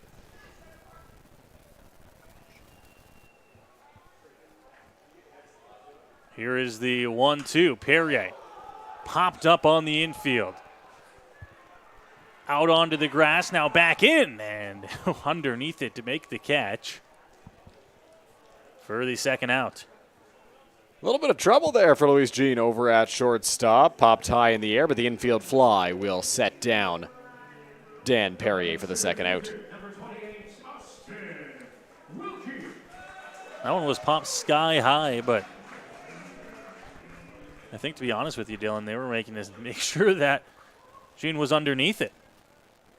Make sure that he had a read on that one before they did call an infield fly. Nonetheless, 2 outs here, and Austin Wilkie to the plate. Looking to do some damage, but this one's going to be popped down the line, foul territory, into the Cards bullpen, and caught to end the frame. The Majors will grab some base runners here, but they don't get anything here on the bottom of the fourth. Majors got a couple of guys on, as you mentioned. Reichstein with the walk, Joseph with the double, but they could not bring those runners around to score. A runner stranded in scoring position for the Majors, and now got a bunch of new kids out there on the field. I don't know where those guys were for the base running. Looking to do a on-field game there as we will welcome you back up here into the Game Day London broadcast booth as we give you a little inside look here. Majors co-owner Scott Dart going to join us up here in the booth for a brief moment here between the bottom of the fourth before we get things underway in the fifth. Scott, how's it going? Good. How are you guys? Doing good. You know, we're back in the ballpark here on this Tuesday night. Majors out in front to a 2-0 lead, so enjoying the night here at the ballpark. Well, that's good. Well, hopefully I can add a little bit more excitement to your nights anyway, and give you guys something that's overdue and also exciting for me to present to you guys. We already know and we feel it ourselves that the job that you guys do and how much it actually contributes as well to not only just winning a championship, but also the overall fan experience and also everything that you guys do for on-the-air stuff to keep our fans engaged when they're not able to be at the ballpark. So thank you very much for that as well. It is greatly appreciated. And this would be for you. So just for the viewers at home here, these are the championship rings from last year's 2021 championship for the London Majors. Scott and the Majors ownership group with Roop Chenardat very graciously letting some of the volunteers that were involved last year get in on the fun of having some bling after a big win, and a win that I know the city of London was looking forward to as well. Yeah, and I think that's the thing, right? It's not any one area that does this to make a championship happen. It really comes down to everybody, and everybody has to do their fair share to make it add to the excitement and add to the fabric within the championship itself. So, yeah, this is something that, to me, is really deserved for you guys, and it also brings a lot of joy to Roop and I to be able to offer these to you, because it is a long season, and we know the amount of work that you guys put into it to prepare and to make sure that you're set to go each game. So thank you for everything that you guys do. Honestly, it really means a lot to Roop and I, but also the entire organization as well. Well, thank you very much, Scott, for coming up here, and always good to see you. And I know we were looking forward to these, so we're gonna wear these proudly and show them off proudly as members of that championship team. Yeah, and feel free, like, you can wear them now, like, open it, whatever you guys want to check it out. Dylan hasn't even had a chance to look at it yet. Some of the other volunteers got these rings over the weekend. But we didn't have a chance, both myself and Dylan out, and our first chance to look at these. It's awesome. Those are some nice looking rings. Let me see if I can see. You got that, Dylan? Hold it up to Got the a look camera there. there. That's what we're looking at. Something to be proud of for sure, and something that will carry with it the stories and memories from last year. Yeah, absolutely. It's one of those definite keepsakes, and we've got a list of all the previous championships and the pennants and stuff like that to, tie ourselves from last season to the rich history that is, that all things London Majors. So it's exciting anyway. Well, thank you very much for doing this, Scott. I know that I speak for Noah, I speak for everyone, all the volunteers, when we say we really appreciate this. This is a really cool token of your gratitude here. Fantastic. Well, thanks, guys, and I'll let you guys get back at it and enjoy the game. Perfect. Thanks, Scott. Once again, Scott Dart, co-owner of the London Majors, joining us here in the broadcast booth as we get you back to game action. The count now moves to 3-2 here to begin the inning. Majors out in front, 2-0. Top of the 5th inning here at Labatt Memorial Park.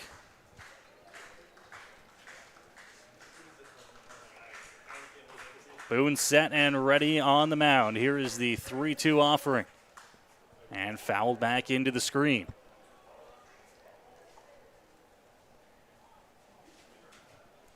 So another life at the plate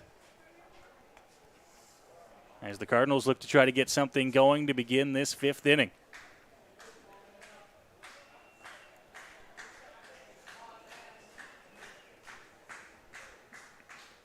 Boone grabs his sign from Robert Mullen.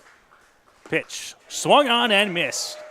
Strikeout begins the top of the 5th. Owen Boone looking more and more comfortable out there as the game moves on. There's one gone. That was a tough strikeout for Owen Boone. Jacob Underwood put up a good fight at the plate, but eventually gets the strikeout swinging for a big first out in the top of the 5th.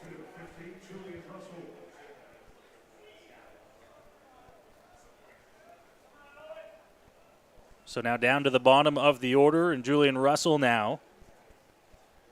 He's 0 for 1 in the contest so far for the Cardinals. Boone was going to miss upstairs with that first pitch. Look down at the mound, and now you can see him working on it a little bit there after that pitch. Missed to go behind 1-0.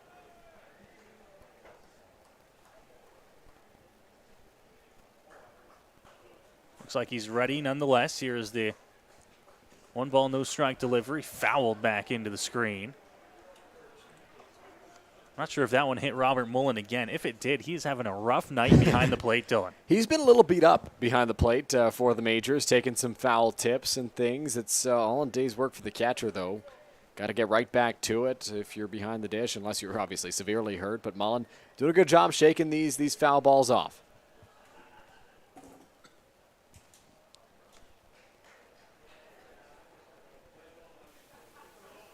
Count at 1-1 here on Russell.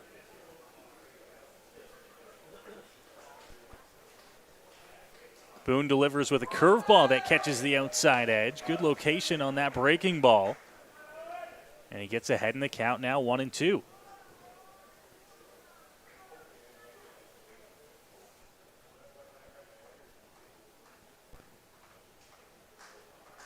Boone trying to gear up a little bit on that fastball and missed at the bottom of the zone to move the count even at 2-2. Yeah, tried to overthrow that one. It looked like a little bit going low there on Julian Russell for the second ball of this count.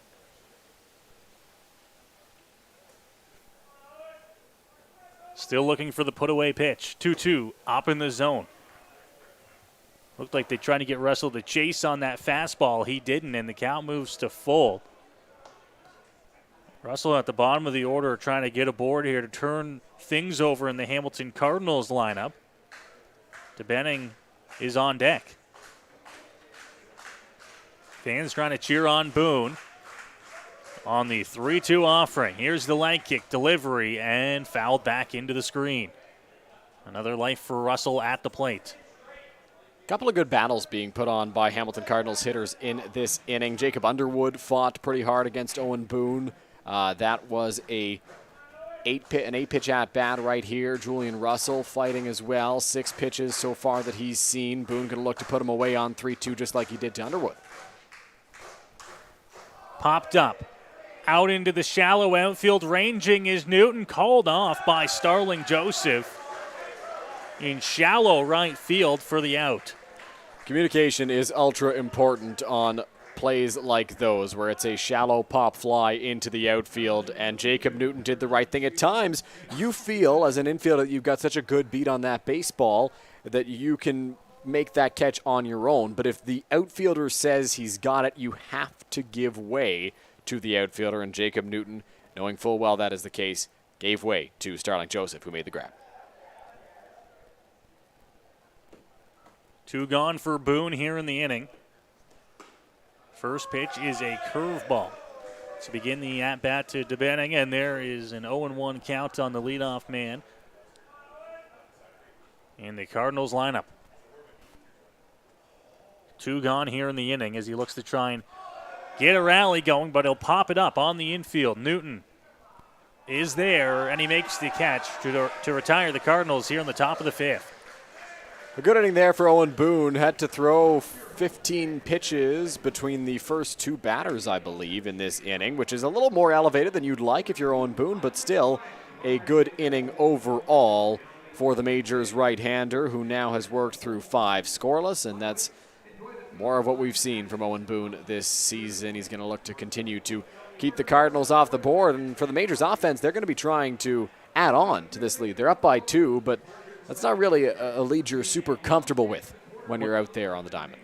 No, absolutely not. And to be honest with you, for Burnside on the mound so far for Hamilton, I would argue that he's done his job about as well as you can against an always tough lineup like the London Majors offense can be. 4 innings so far. He's given up just the 2, and that second inning is where he ran into the bulk of his trouble. But aside from that, he's kept the Cardinals within striking distance, and that is what they need in this ball game. You look back to as recently as Game 5 against Guelph, all they needed to do was get within striking distance, stay in the ball game, and then the offense came. It was late. It was a 4-0 comeback in that Game 5 against Guelph, and that's how this Cardinals team works. They stay around. They don't go away. And they're doing a good job at it so far. Absolutely. Burnside, who had a bit of a rough outing last time, we mentioned it earlier on in the broadcast against the Guelph Royals. In this game, he has worked tremendously well. It was a bloop single that got things going for the Majors in the second. Then some hard contact followed a little bit. But after that inning, he didn't let it rattle him too much. He went back out there, took care of business in the 3rd, did the same in the 4th. And now he's back out here for a 5th inning of work. Another thing, Noah, he's been very efficient. 48 pitches through 4 innings so far for Ryan Burnside, and he's going to look to keep up that pace and keep up the success he's had as he enters the 5th. Certainly doing a good job in terms of keeping his pitch count down. You look onto the opposite side, Dylan, and Owen Boone, who, keep in mind, has now worked 5 scoreless innings. His pitch count, if I'm not mistaken, up near that 75 mark through 5 innings, which not bad by any means, but it's getting to the point in the ballgame now where if he has that 1 inning that puts him up to 100, and you now got to start looking into the bullpen. Absolutely, and if Owen Boone can have some efficient innings, because he's had a few so far in this game. He had an inning where he threw 10 pitches. That was the 3rd, and then he threw 8 in the 4th, so he's shown that he can have some efficient innings tonight, but doesn't seem at times to have his best stuff just at periods throughout this ball game. And like you said, 1 big inning where he has to throw 20, 25 pitches, that can get you thinking about your bullpen. I know Roop Chanada does not want to overwork Boone in this ball game. It'll be interesting to see if there is a kind of pitch limit that they're going to be watching here, as that first pitch will miss inside to Keith Candell. 1-0. Bottom of the Majors order here to begin the bottom of the 5th. Burnside missing off the plate. 2 balls, no strikes here to the Majors shortstop.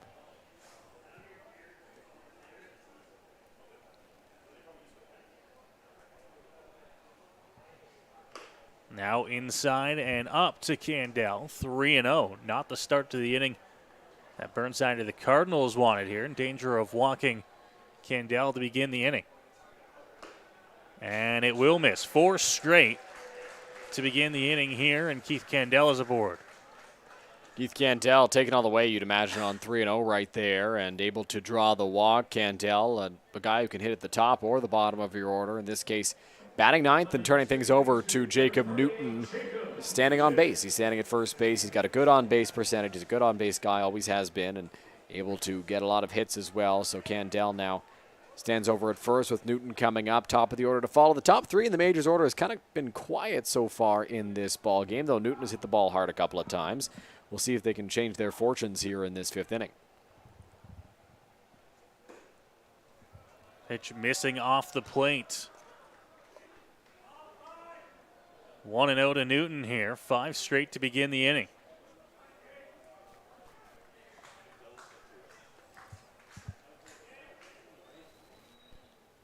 Burnside trying to pick over to 1. He does, and back in safely is Candell.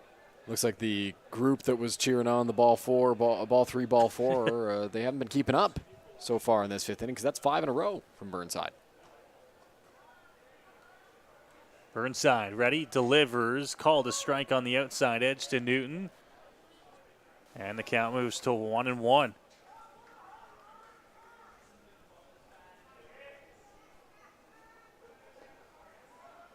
Candell with the lead at the cut of the grass at first base.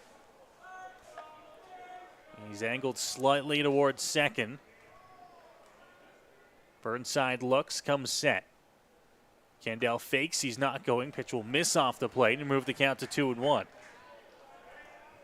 Candell just took a couple of steps over there at first base. We've seen how useful a fake steal can be in the pennant-clinching game against the Guelph Royals, when a Majors fake steal allowed a run to score because the ball was thrown into center field. I believe that was Jacob Newton over at first who had the fake steal there, but no one bit on that attempt. Another good pick move by Burnside. Candell is safely into first.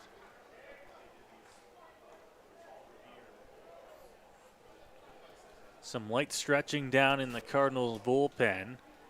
Nobody really getting ready yet.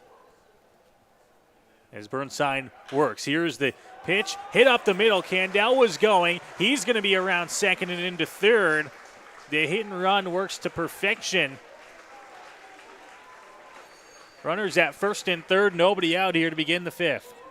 Jacob Newton didn't really find the hole that was left open by the defender going to second base, but when you hit it right back up the middle, that's often going to be a hole no matter what. So the hit and run allows Keith Candell to get to third base. Basically, when that ball was at second, Candell was right there with it and easily able to make it an extra 90 feet. So there's runners at the corners now in the fifth inning.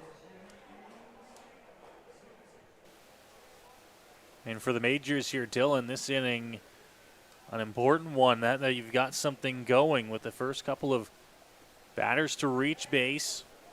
See if you can add on and really extend this lead. First pitch swinging, and Wright's going to pop it up to the screen. A foul ball to begin the at-bat.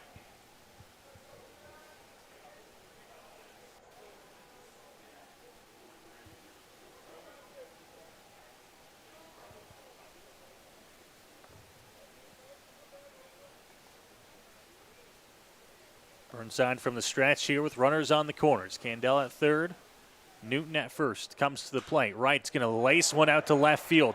On a line to Benning, underneath it, makes the catch. Candell's tagging the throw into the cutoff man and not to the plate. Candell is in standing up. A sacrifice fly makes it a 3-0 ball game. For a moment, it looked like DeBenning may have had a little bit of trouble with it. Took a step in originally, but was able to recover despite the fact the ball was hit hard and slicing away from him. And he was able to make that grab and get it in quickly. But Keith Candell manages to score on the sacrifice fly.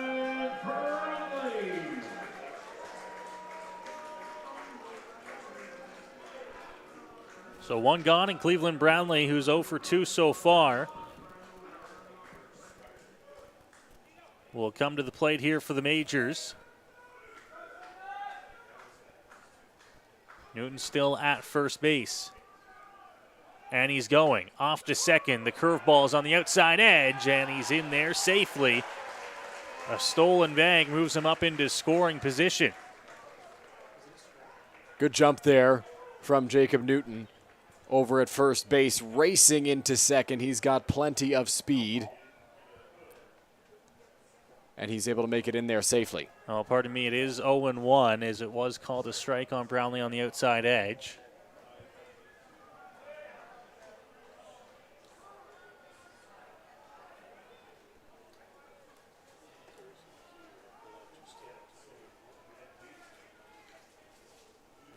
A big steal there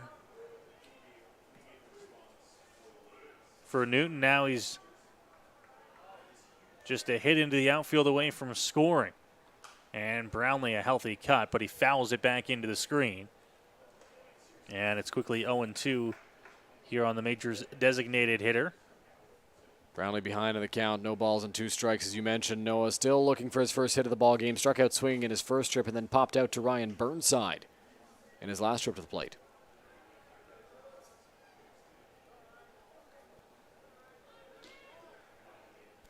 Burnside looks, this one hit on the ground. A chopper up the middle, going to be a tough play to throw, and they'll hold on to it. Brownlee in there with an infield single. Cleveland Brownlee was busting it out of the box right from the moment he made contact. Chopped it over to shortstop. Knew it was going to be a tough play for Luis Jean to make, and knew it was going to be a hard throw, so Cleveland was giving her all the way and able to beat that one out, standing at first base. Once again, the Majors have runners on the corners as the middle of the order this time comes around. And now a visit out to the mound here with the Cardinals in a little bit of hot water here in the bottom of the 5th.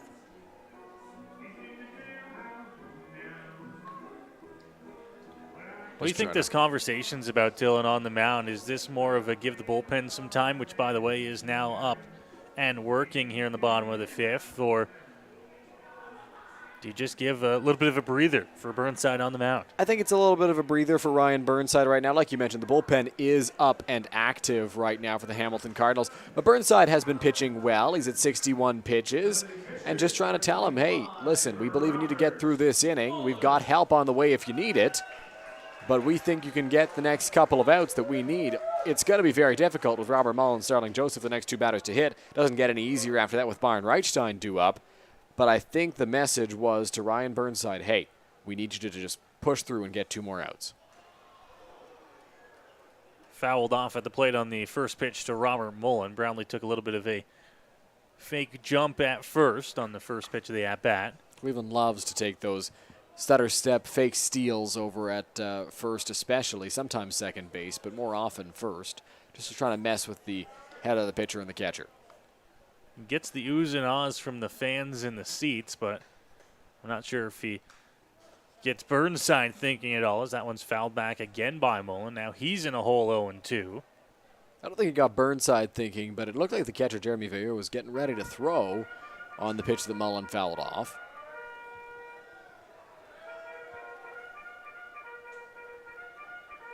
Burnside now up 0-2 here on Mullen.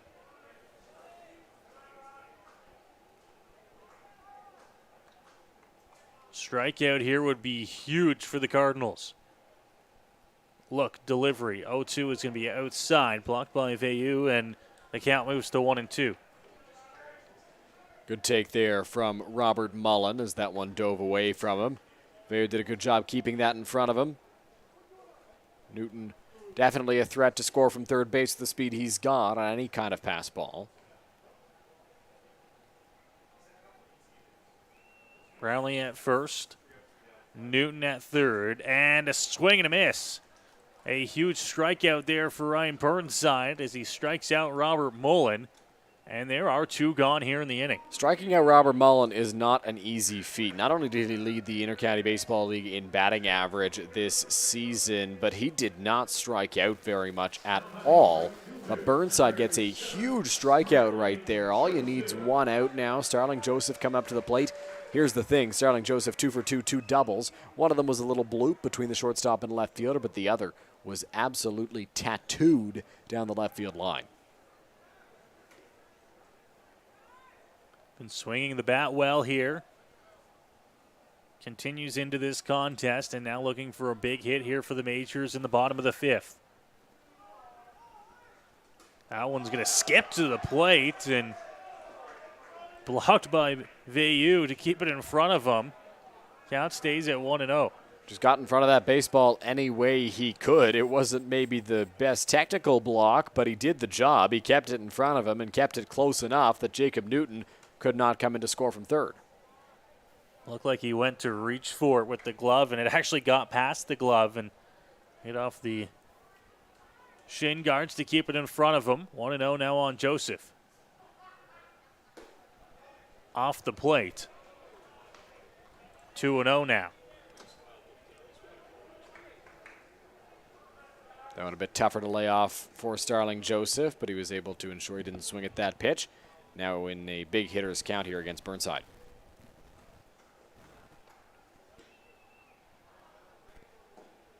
Healthy cut there from Joseph. Swings right through the 2-0 pitch.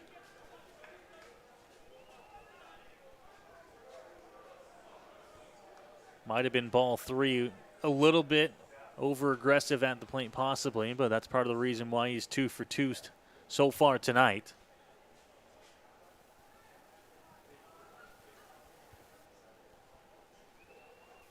Action is paused now in the Hamilton bullpen. They're trying to see if Burnside can get out of this inning. Here's the 2-1. Missing low. 3 balls and a strike. That was a tough one for Starling to take. You could see him jump there. He wanted that pitch, but realized it was going to be a ball as the ball 4 chance pick up.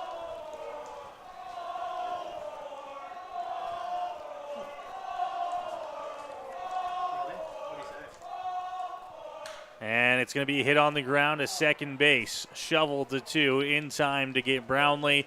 A fielder's choice ends the frame. The Majors pick up just the lone run here in the bottom of the 5th, but they have extended their lead to 3-0 over the Cardinals here in an important Game 2 of the IBL Semi Finals. We're going to go ahead and take a break. Dylan Baker is going to be on the call when we come back for inning number 6 here from Labatt Memorial Park.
Capturing emotion in every. Welcome back to Labatt Memorial Park as you get a look at the moon. When was it, Noah, that we were talking all about the moon and the people in the chat were absolutely loving it? I feel like that was like at the start of the year. I know, it feels like it was so feels long like ago. forever ago. It could have been probably in like June or something. Let's call it June. Seems like a good enough date. Yeah, I think it was probably around June, maybe July, as there's the Dizzy Bat race right now. And somebody just took a serious spill. You saw it on your screen. Oh, boy. He's out on the infield. He's down right now. Somebody just got lost in the spins. Dylan, I am going to take a wild guess here. And by the way, I'm pretty sure that is our group that was chanting ball 4 up here, about 4 rows in front of us in the press box in the main grandstand. I think we might have a new group of students who have made their way to the city over the last week here with school getting underway, enjoying a night at the ballpark. And you know what? I think the Dizzy Bat contest is probably a good one for them. Yeah, I think you're right, Noah. That might be it, because this is the first time we've seen, or we've heard, I guess, this particular group of fans chanting the ball 1, ball 2, ball 3, ball 4. They've been rambunctious tonight. They've been loud, and they have been into this ball game. And the more the merrier here at Labatt Park, and if the Majors pick up that Texas A&M tradition, I'm sure it would become iconic in the IBL as well. Luis Jean will step up to the plate for the Hamilton Cardinals. He is 0 for 2 in the ball game. Flew out to center field and grounded out in his last trip. Owen Boone looking in for the sign. Into the windup. Here's the pitch. In the air, right field. Racing after it, Starling Joseph toward the line. His hat flies off as he gives chase, and he'll make the grab for the first out. Staying aggressive fairly early in the count there as that one was flown out to right field. Starling Joseph, no trouble at all as he made his way towards that right field line to make the catch, and a big first out for the Majors to begin the top half of this 6th inning. Tyler Duncan will step up to the plate for the Hamilton Cardinals. 1 for 2 in the ball game today. Number 3 hitter in this Cardinals order. Here's the pitch that is in there for a called strike 1.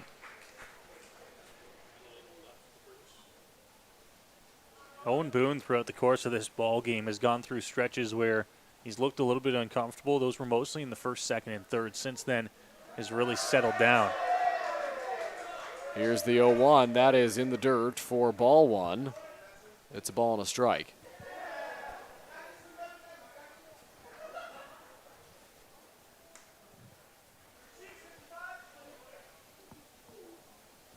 One ball, 1 strike, 1 out. Here's the pitch. Burnside, Duncan swings through it. 1-2. Good location there by that Owen Boone pitch. Just finding the bottom of the zone. Got the swing and the miss there from Duncan. He's 1 for 2 in the contest. Looking to try and get something started with 1 out here for the Cardinals. 1 ball, 2 strikes, 1 away. Pitch from Boone. That's fouled off. Good battle there by Duncan. Keeps himself alive at the plate here.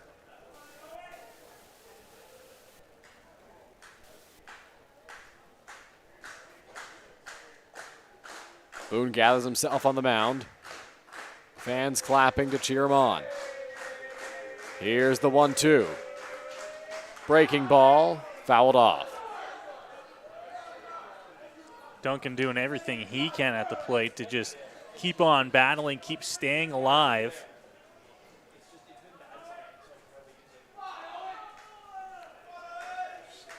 Boone looking in for the sign from Robert Mullen as Tyler Duncan digs back into the batter's box. Into the windup goes Boone. Here's the 1-2 home. Duncan will foul that one off. And I think that one got through the netting. Yeah, it did. Made its way through the screen and into the seats. Heard it bang around a little bit there. It looks like everybody is A-OK, and the count, once again, still staying at 1-2. A good battle by Duncan at the plate. Boone going to look to put him away here on this next pitch. 6 pitches into the at-bat. He will lace that one right back up the middle, just over the head of Owen Boone into center field. And it's a base hit for Tyler Duncan after he fought hard to get to that pitch at the plate. Yeah, that is a fantastic at-bat by Duncan. Fell behind early.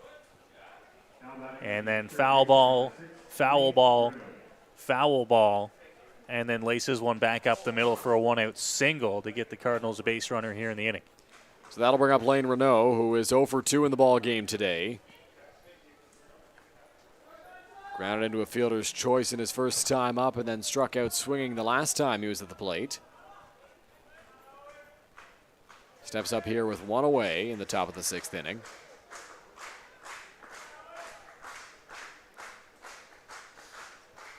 Boone working from the stretch. Pitch count at 84. He sets, here's the pitch. Fouled straight back to the screen, 0-1. Boone doing a fantastic job at throwing a lot of strikes. He's been all around the zone here in the top of the 6th. Producing a lot of swings from the Cardinals, who you get a little bit of a sense here, Dylan, as we work into the back half of this ball game. And after they fall behind by now 3 runs after the Majors put up a run in the bottom half, a little bit more aggressive at the plate here, trying to make something happen. Boone's got to take advantage of that aggressiveness. 0-1 is the count. On the move, the runner from first. Here's the throw from Mullen. It's going to get past Newton into center field. Duncan will make the turn. He'll head for third. Here's the throw from Wilkie. It's not going to be in time. So credited as a stolen base, and then an E2 allows Tyler Duncan to move up to third. Strong throw there by Mullen, but well too high above the jumping Jacob Newton at second base. And on that play, Duncan moves up to third. Cardinals now in their best spot since probably the first inning to push a run across here. Runner standing 90 feet away. That is Tyler Duncan, who just showed off his speed. Lane Renault at the plate, the cleanup hitter. The man you'd like in this spot if you are Hamilton. Boone nods, comes set. Here's the pitch. Inside corner, strike two. Renault not a fan of that call. No, looked a little bit in there, caught the inside edge, says the home plate umpire, and count now at 1-2. Boone well up in the count. I'm looking to see if they might try to elevate the fastball here. 1 ball, 2 strikes, 1 out. Here's the pitch. Lined straight back at the screen. It was the fastball, just could not get the punch out. Yeah, they went with the fastball there, but judging by where Robert Mullins set up, Dylan, I think they actually might have wanted that one to be more outside than up. Get Renault to chase off the plate. It ended up a little bit more over the heart of the plate than they wanted, but fouls it back to the screen. Count stays at 1-2. 1 ball, 2 strikes, 1 out. Duncan over at third. Renault ready in the box. Here's the pitch from Boone. That's outside. Mullen did a good job of grabbing that baseball.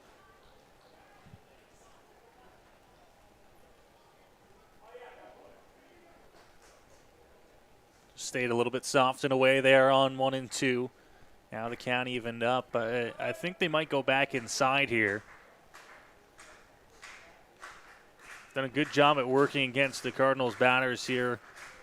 Up, down, inside, outside. Big 2-2 pitch. 2 balls, 2 strikes, 1 out. Pitch on its way from Boone inside. This time too far inside, and the count is full. And I think the right mindset there, right spot, just missed probably about 2 or 3 inches more inside than they would have liked. Couldn't generate a swing from Renault. And now a full count here. And a good battle at the plate. 3-2. Full count now. Renault has worked it all the way back. Here's the pitch from Boone. Swing and a miss, strike 3. Owen Boone gets a big strikeout. It's his 5th of the ball game. And there are now 2 away in the top of the 6th inning. Yeah, that is a massive strikeout for Owen Boone on the hill. Gets a big second out, and now they'll try and see if they can strand a Cardinal at third base here in the inning. Boone now up over 90 pitches here in the ball game. But no sign of any action down in the Majors bullpen. This inning at least is his. Boone ready on the mound. First pitch to his counterpart on the bump. Ryan Burnside will miss high for ball 1.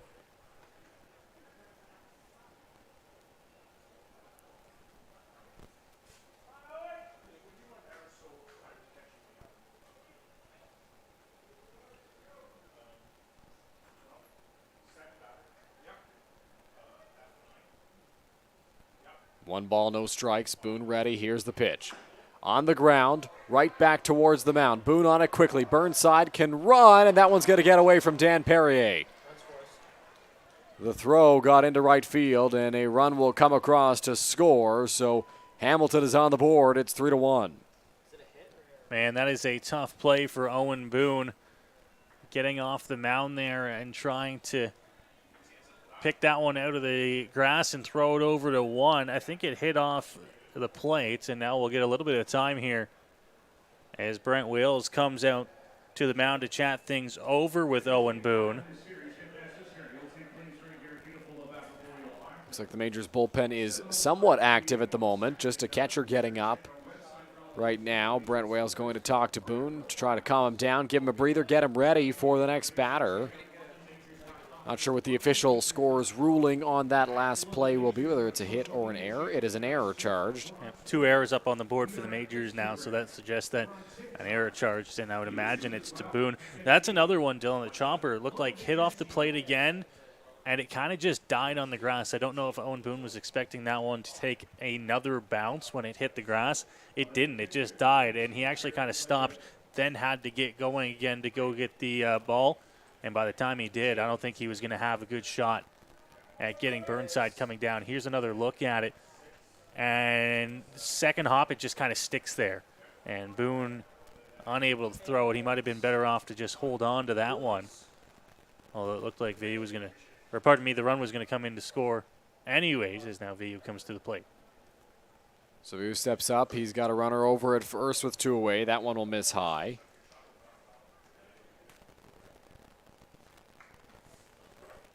VU in the ball game is 0 for 2. He grounded into a fielder's choice and struck out swinging in his last trip. Burnside over at first. Gets his lead, not running. Cut on and missed, 1-1. Good job to work back in to the count there by Boone. Gets that swing and a miss, moves the count to 1-1. A ball and a strike, 2 away. Here's the pitch.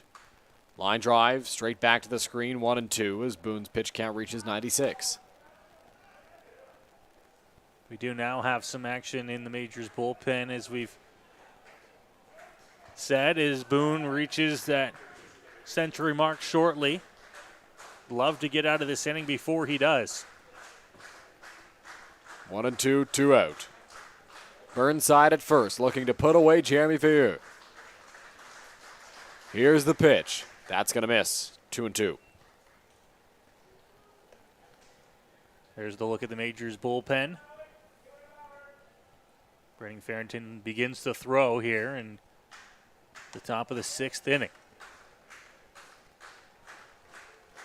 2's all over. 2 balls, 2 strikes, 2 out. Here's the pitch on the ground to Taylor Wright. He'll play it on the backhand, throw it over to first, and it's in time to get the catcher Veilleux, and that'll do it for the top of the 6th inning. So the Majors allow 1 run but maintain a 2-run lead as we head to the bottom of the 6th.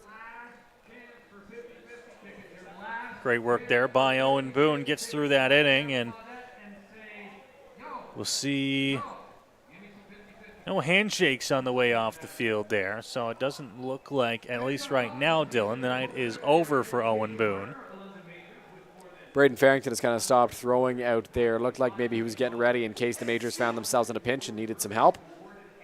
But with Boone getting out of that, just allowing the 1 run, it looks like he's going to be given the 7th. Brent Wales walked over towards him and Robert Mullen to kind of chat with them, and he'll probably relay the information back to Rup Chanardat, the Majors skipper. When we talk about pitch count with Owen Boone, Dylan, of course, this late in the season, not so much a worry of can he throw over that 100 mark. It's just a matter of, do you want to try and keep him at that or below that, knowing that you might have some games to play later this week as well? That's really the mindset here once you get into the playoffs. Yeah, absolutely. And you've got to think, if you're the Majors, who are the other options? You've got Jose Arias, who pitched on Saturday, likely not fresh until probably Thursday, you'd think. Pedro de los Santos has not yet thrown in this series, and we'll see what the Majors have to do. Daniel Gore has not thrown in this series either. So there are other options out there, but obviously your big 2 are Jose Arias and Owen Boone, and we'll see what the cap is for Boone in this contest. He's up near 100 pitches right now, and it looks like he's going to be coming back out.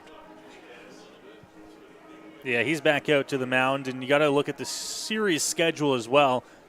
You got a little bit of a benefit by having 2 off days between games 1 and 2, Dylan, but now game 2 tonight, game 3 tomorrow night in Hamilton. If it goes beyond that, you look at 1 day off before games 4 and then back-to-back for 4 and 5.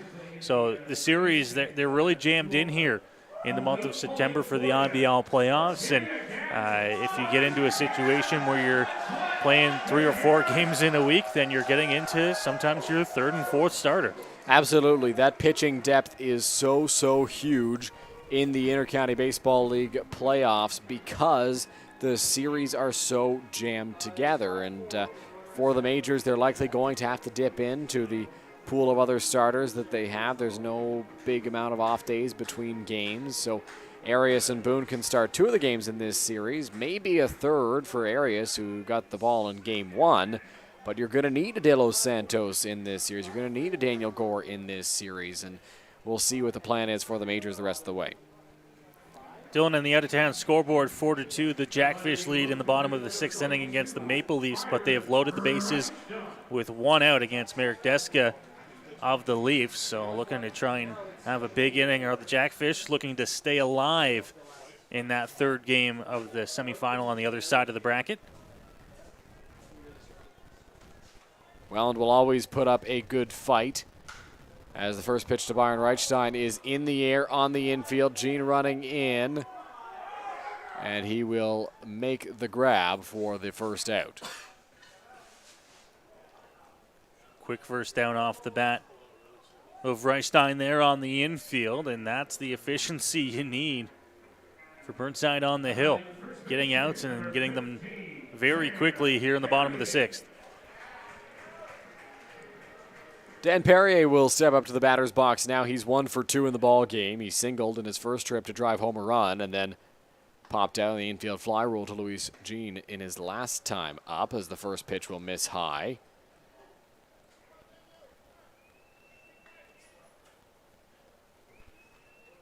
Into the windup. Here's the 1-0. That'll miss as well. 2 balls and no strikes. Perrier, a big zone with that 6'9" frame of his, but those missing just 2 inside for even him to offer at it. Called a strike there on Big Dan Perrier, so count as 2 balls and a strike. Here's the pitch. Perrier lines that one hard into right field, and it'll get down for a base hit in front of Anthony Bonaiuto. So it's a 1-out base runner for the Majors after the single by Dan Perrier. Great job by Perrier. He is aggressive at the plate, and he's shown that so far tonight as well. And Dylan, we will now see a pinch runner as Chris McQueen is off the bench to take things over for Dan Perrier. Majors is going to try to play a little bit of strategy here. Only up 2. Majors want to extend this lead as much as possible. That 3rd run was big when they were up 3-0, but with Hamilton getting a run back, you want to spread that out as far as you can, and Chris McQueen becomes a big runner over at first base. We'll see if he stays in the ballgame defensively as well, but for now his job is to get around the base paths as quickly as he can. With Austin Wilkie at the plate, and Burnside will step off and throw over to McQueen. Yeah, you'll imagine that if McQueen does stay in the ballgame defensively, that Byron Reichstein will likely come in out of the outfield to play first base and then maybe move a couple more defensive changes to keep McQueen in the ballgame. I'm wondering how many pitches it takes before McQueen takes off for second as another pickoff move by Burnside will get the fans into the ballgame. Yeah, he's hearing it from this Labatt Park crowd. The first pickoff move was not a really good move from Burnside. Just wanted to send him back to the bag and keep him close. That one, a tougher one for McQueen to read. Burnside sets, crowd on him. Here's the pitch. Wilkie lines it to the screen. It's 0-1.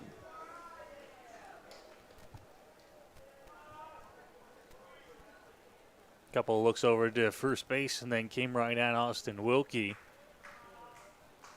Majors in a pretty good spot here. This bottom of the order can put some good at-bats together here to try and bring in that run they gave up in the top of the 6th. 0-1. Crowd taunting Burnside. Here's the pitch. That'll be up high, 1-1.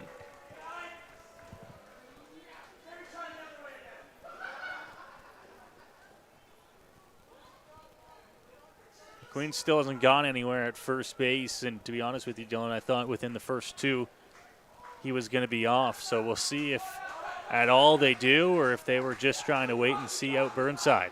McQueen running. It's a hit and run. The pitch was well up and in on Austin Wilkie, and a bit of an emergency hack there as he fouled that one off.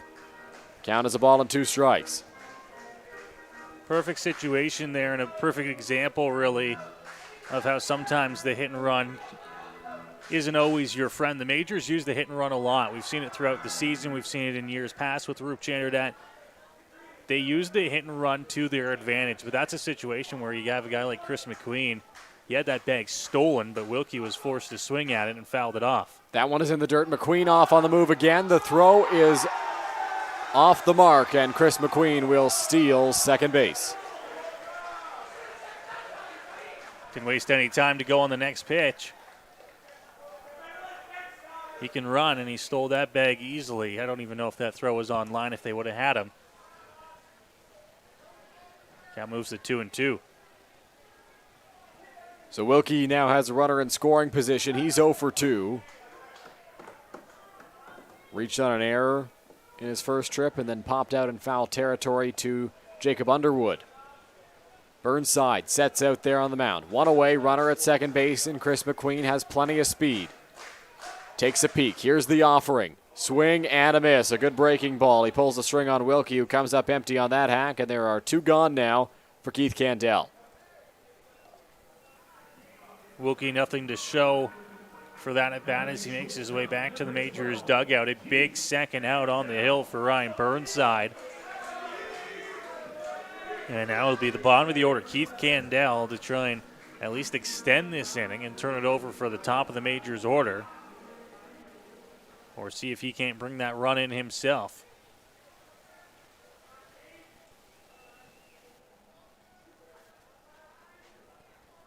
After a long look at second, Burnside ready. First pitch to Candell, breaking ball in there for a strike. Burnside up at 81 pitches now through 5 2/3 innings.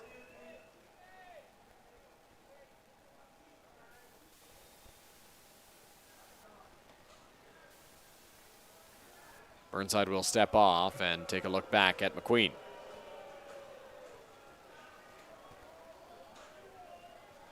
Not letting these Majors base runners get in his head too much. Stays in control by stepping off there and regathering himself. Here's the 0-1. In there for a strike. It's 0-2. Pretty good location there, about as good as it gets at the bottom of the zone to Candell. Puts him up big now in this count, 0-2. No balls, 2 strikes, 2 out from Ryan Burnside. Takes a peek back at second. Pitch on its way to Candell. Just misses. Burnside thought he might have had strike 3. But the count is a ball and 2 strikes. Good selection on that pitch on 0-2. Tried to float one in on the outside edge, but just missed to Candell. 1-2 on its way. That one's going to get up and in and hit Keith Candell on the shoulder. A fastball that ran inside. Burnside apologizing to Keith as he walks towards first base, and that's frustrating for Ryan Burnside. A strike away from setting him down, and Candell will reach. Yeah, certainly frustrating. You get up on a batter like Keith Candell, who you know is tough to strike out. You get in a good spot there, and sure, you miss on 0-2, but then the next pitch just runs inside and drills him. And now you got to face the top of this London Majors order here with 2 outs. Your team has just got you back within a couple of runs, and you want to make sure it stays there. They're going to throw over to second base, try to pick McQueen off like they picked Perrier off earlier, and no dice. And holy smokes, Noah, this crowd is relentless. That one group. Really letting Burnside hear it throughout the course of this ball game, but he has done a fantastic job to his credit. At least it appears from up here at zoning them out. First pitch to Jacob Newton is outside for ball 1.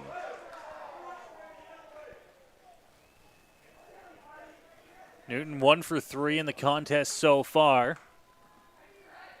Top of this Majors order. Hasn't done a fantastic job throughout the contest. Brownlee has an infield single. On the ground, back up the middle, pass. Luis John into center field. Rounding third, coming in to score is Chris McQueen, and the Majors extend the lead. It's 4-1.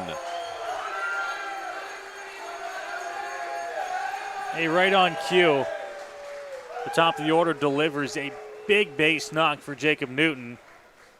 Scores the Majors' 4th run and reestablishes that 3-run lead.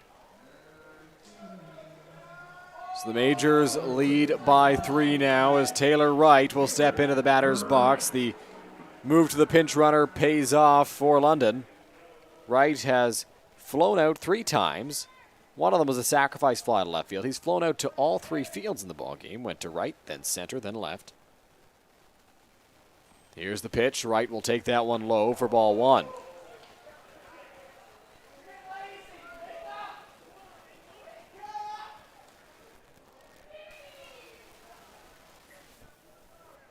One ball, no strikes to the Majors' third baseman.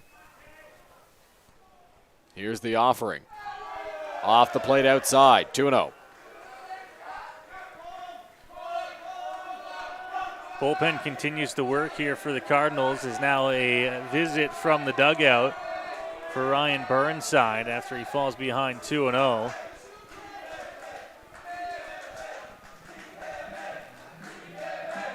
Just trying to calm Burnside down here, see if he can find the zone again. Once again, a multi-purpose mound visit, if you will. You calm down Burnside a little bit. You give a little bit of extra time for the bullpen, which now starts to get loose at a bit better of a pace here in the bottom half of this sixth inning. Last time it was in case Burnside ran into trouble. Now it's we may need you right now.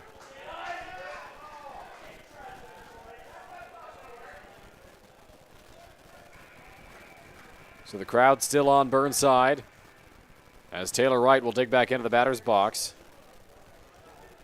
with a 2-0 count.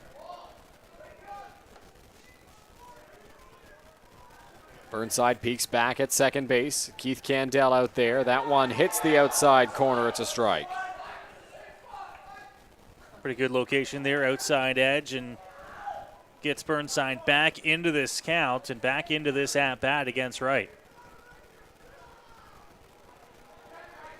Here's the pitch right in the air. Right center field. Tracking back the right fielder at the wall, and it's off the wall. Candell will score. Newton right behind him, right into second base. It's a 2-run double for Taylor Wright, and the Majors lead 6-1.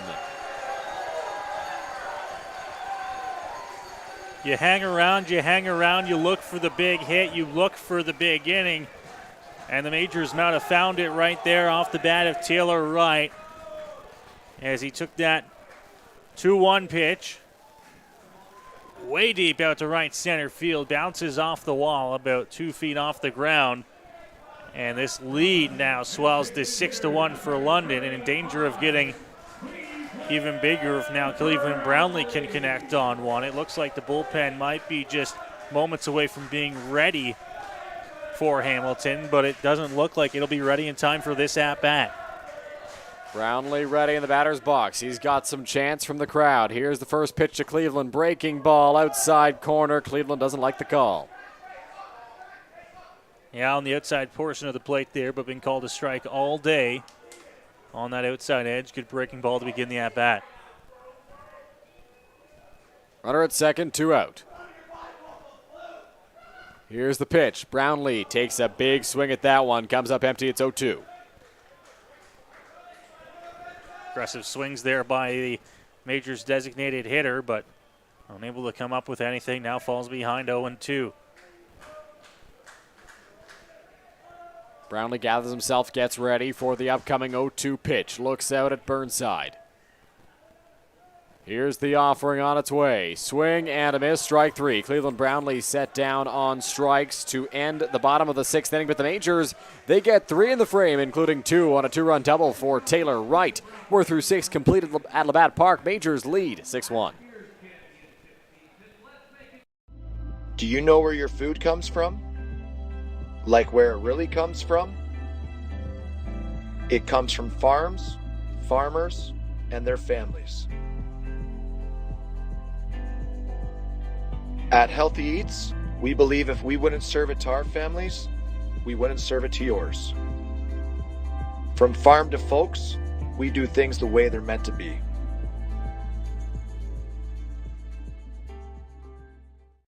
Here we go. Believe me, you've never heard a talk show like this. I'm sleeping with Joe Carter. By the way, Joe did not touch them all. Yeah, I have to say, like, your voice is fantastic. Meet Smitty. Listen, I'm the brains here. And Mitty. And I'm the good-looking funny one. This is the Smitty Mitty Show.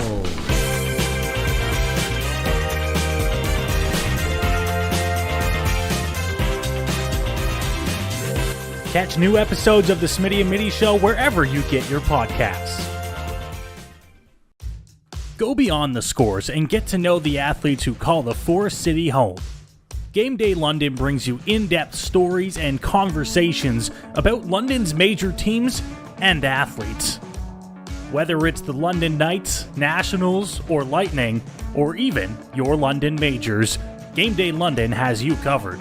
For fresh and engaging sports coverage, visit GameDayLondon.com. Game Day. Welcome back to Labatt Park for the 7th inning of action between the Majors and the Hamilton Cardinals. You're watching Majors Baseball on Majors TV. Owen Boone back out there for the 7th inning, and we remind you to follow the London Majors on social media. The Majors are on TikTok, they're on Twitter, they're on Instagram, they're on Facebook, all at London Majors, and you are watching the Majors on the official home for Majors Baseball, the London Majors YouTube channel on Majors TV. We remind you to subscribe. We're nearing 1,000. We've gotten a few subscribers since our last call to action earlier in the ball game. Still a bit of a ways to go, but if you're watching the contest and you don't have your subscribe button clicked for the Majors, we recommend you do it now, as the first pitch to Anthony Bonaiuto is going to be in there for a called strike one. Bonaiuto in the ball game is 0 for 2. Boone into the windup. Here's the 0-1, cut on and missed, 0-2. Majors right-hander quickly ahead of the Cardinals right fielder.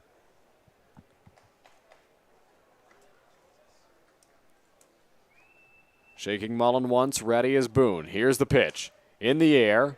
Foul territory, that one will get out of play.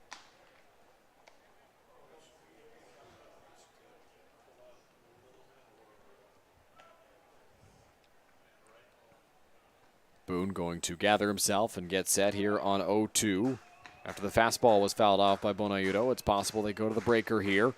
0-2 home. Outside and a little bit high as well, 1-2. In his 2 previous trips to the plate, Bonaiuto grounded out to second base and flew out to center field. Here's the pitch on the ground. That one will be foul, and Bonaiuto will stay alive. Good battle being put up here by the Cardinals outfielder, who was originally on the infield in the lineup, but then a late change put Luis Jean into the Cardinals order. 1-2. Here's the pitch from Boone on its way. In the air, shallow left field. Racing out is Chris McQueen, who is staying in the ball game at third base, as Taylor Wright will move over to first. And that'll be the first out.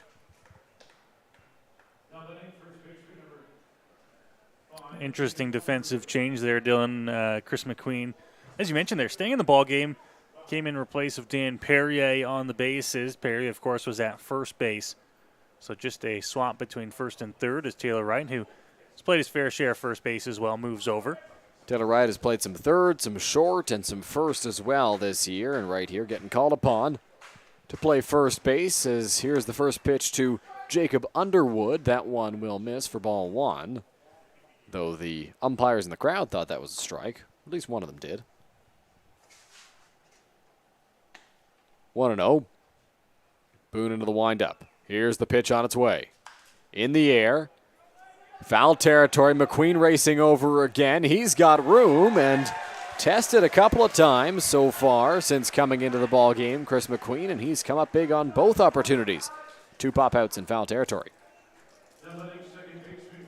Yeah, getting in on the action there as he had to range a long way out into foul territory towards the Majors bullpen to make that play. But Owen Boone, who came back out here to start the 7th inning, has done quick work through the first 2 outs here and looking to try and retire the side in order here in the 7th. Bo Lewington loosening up in the Majors bullpen with the team up by 5 runs here in the top of the 7th. Julian Russell in the batter's box. Boone looking to set down the number 9 hitter. Here's the pitch in the air, foul territory. That one is out of play.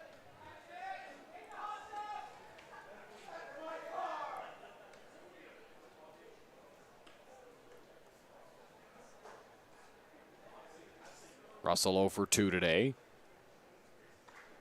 Ground out to first base and a Shallow fly out to Starling Joseph in right. Here's the pitch, breaking ball. That one didn't really break. It stayed up high, and the count is 1-1. Yeah, just not enough break on that one. Missed on the release point. A little bit up for Owen Boone. 1-1, fouled off by Russell again. 1-2. Boone continuing to work ahead here. Now he's got Russell in a tight spot here, 1-2. A couple of ways you can attack him with 2 strikes here to try and put him away. Gone off speed a couple of times in this at bat. I wouldn't be surprised if they go back to something hard, try and maybe climb the ladder with a fastball. 1-2, 2 out. Boone nods along. He's got the sign he wants from Robert Mullen, looking to put away Russell. Here's the pitch. Did he go? It's in the dirt. No, he didn't, says the first base umpire, Mike Guthrow.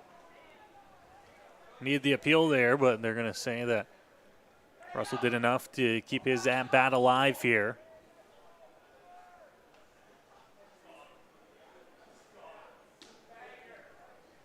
Two balls, 2 strikes, 2 out.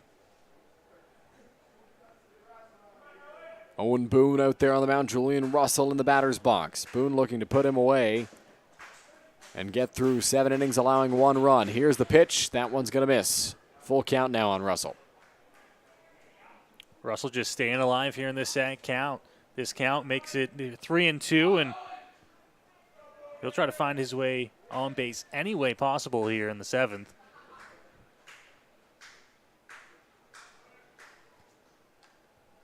Top of the order stands on deck for Hamilton. Russell would love to turn it over to them if he can get on base here. Full count offering from Owen Boone. In the air, right field. Joseph ranging to his left. He's got it. And that'll do it for the top of the 7th. So we head to the 7th inning stretch here at Labatt Park. Majors leading 6-1. Stretch time at the ballpark, and a fantastic job. There is the handshake for Owen Boone coming off the field into the Majors dugout, so that'll do it for his start. 7 innings of 1-run baseball for Owen Boone here on this Tuesday, about all you can ask for the Majors starter. 7 innings, 3 hits, 1 run, 2 walks, 5 strikeouts. A great outing for Owen Boone in this one. And he will leave with his team leading by 5 as they get back on the bats. Jeff Lounsbury calling the attention of the home plate umpire. There is a new arm in the mound for the Hamilton Cardinals as well. We'll get you who that is as soon as we can. I believe that's Dari Torres, but not 100% sure on that.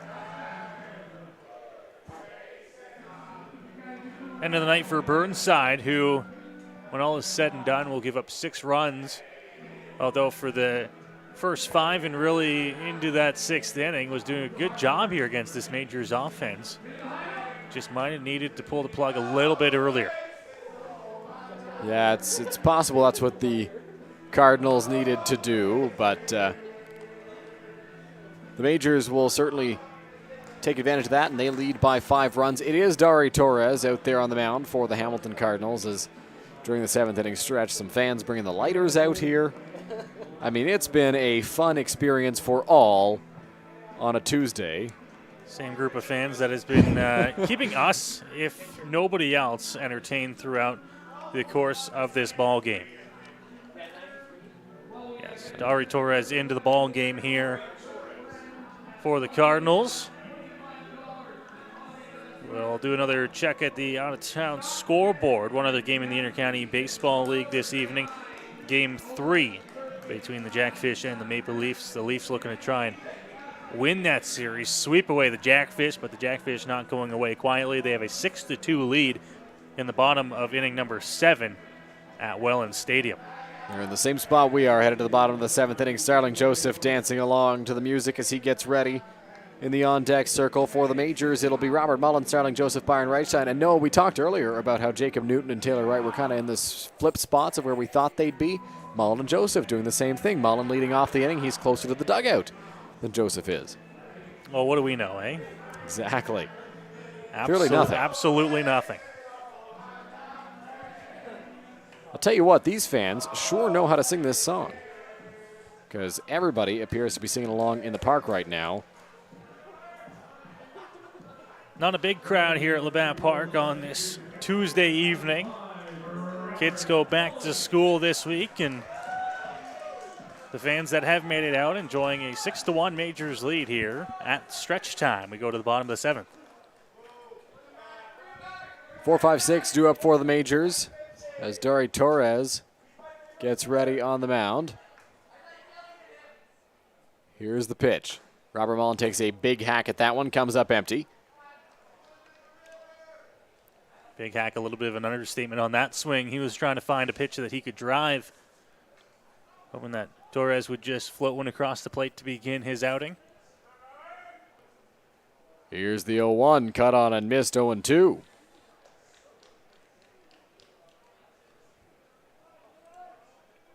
So Mullen, who was 1 for 3 in the ball game, has struck out against Ryan Burnside in this contest. Will now regroup and get ready for the next offering from Dari Torres, who is well ahead of him, 0-2. Here's the pitch. High fastball. Mullen turns on it, but that is a mile foul, and the count will remain 0-2.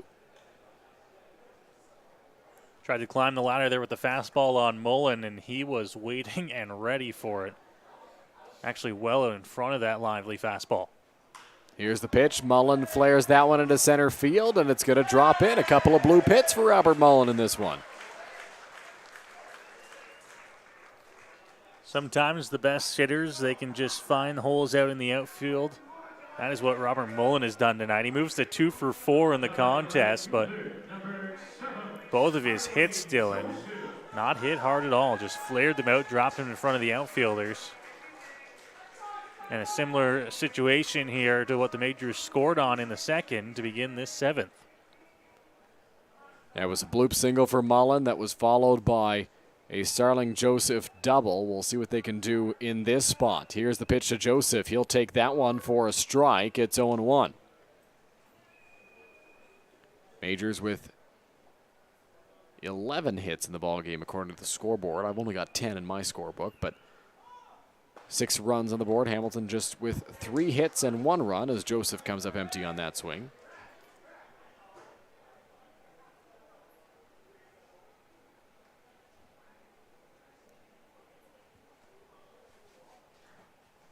Here's the pitch. Swing and a miss by Starling Joseph. So he is set down on strikes, and that'll be the first out of the 7th inning. Sense the pattern there against Starling Joseph. Dylan away, trying to get him to chase off the plate, and that's exactly what they did against the righty. Strikeout for the big first out here in the bottom of the 7th. So Byron Reichstein will step into the batter's box. Mullen standing over at first base. Quick throw over. Mullen back safely and giving a look to Torres, saying, "I'm not running. What are you throwing over to me for?"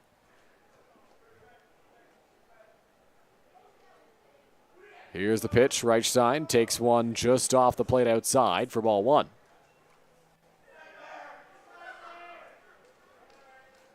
Byron 0 for 2 in this game. We'll look to try and see if he can find one to the outfield gap. That one's on the outside corner. It's a ball and a strike. Good location there from Torres. Comes right back to the outside part of the plate. Torres won't shy away from some of the bigger bats in the Majors lineup. He'll attack them. That one off the plate outside. 2-1.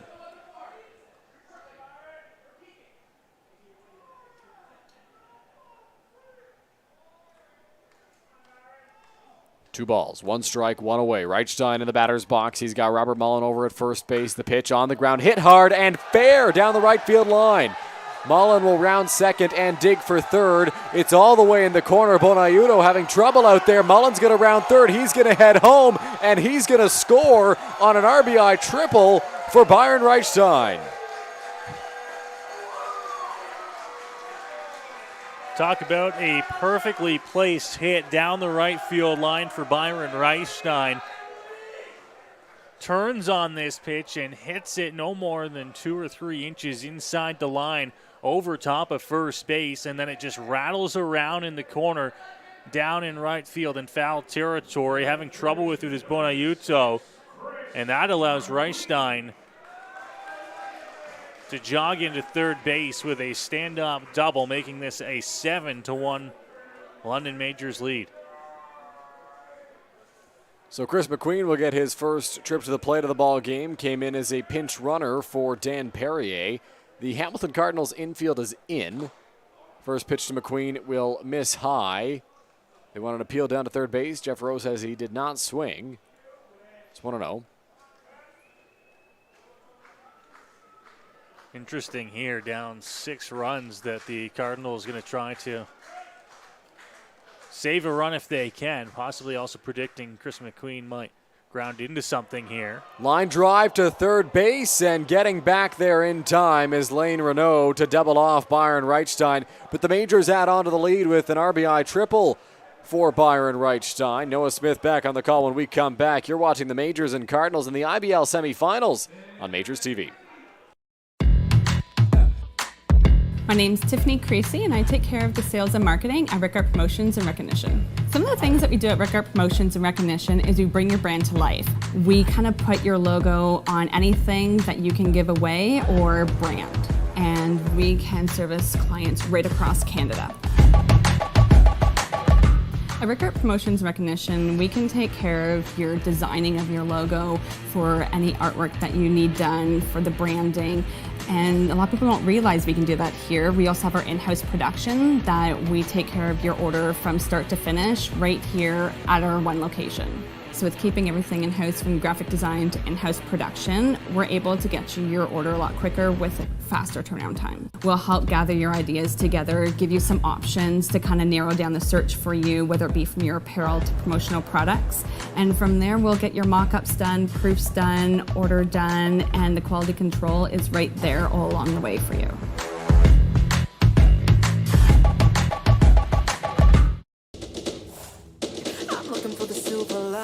So tell me where it hides. I know I got some lightning currents running through me. I found that silver lining on the inside of me. Yeah.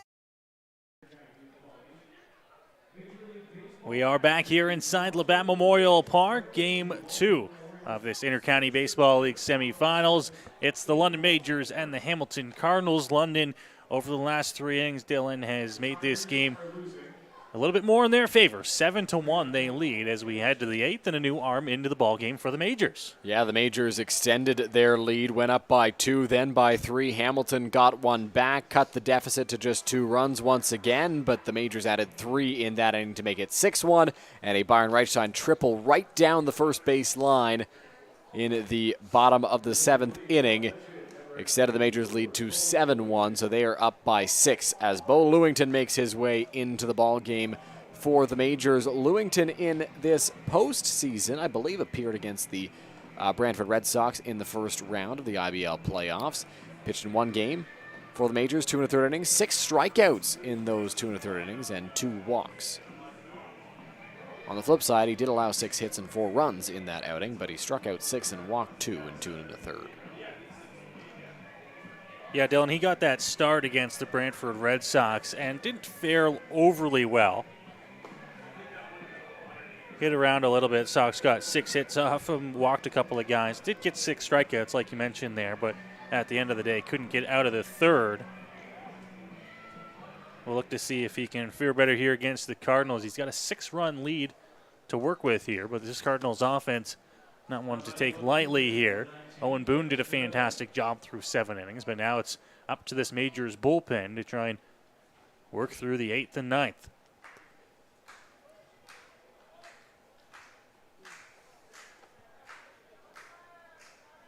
So Lewington ready. A first pitch fastball is going to miss off the plate. DeBenning is up in the count, 1-0 here. 1 for 3 in the contest this evening. And a healthy cut at that one. 1-1. Bo Lewington always has good zip on that fastball and some pretty good movement as well. The one problem he runs into at times is the control escapes him, but lately, if you look at his past few outings, he's done a much, much better job of avoiding the walks. That 1-1 fastball catches the outside edge. Just pumping it in there, and it's 1-2. Lewington is best when he tries not to overthrow pitches, works within his means and knows what he has. Here's the 1-2, curveball, popped up, foul territory, giving it a look is right. Mullen over as well, but this one is well into the seats and out of play, and the count will stay at 1-2. With how hard Robert Mullen was running, I thought he might have had a play on that baseball, but did not as it was into the crowd. Lewington still ahead in the count on Dennis DeBenning, and will look to put him away on this pitch.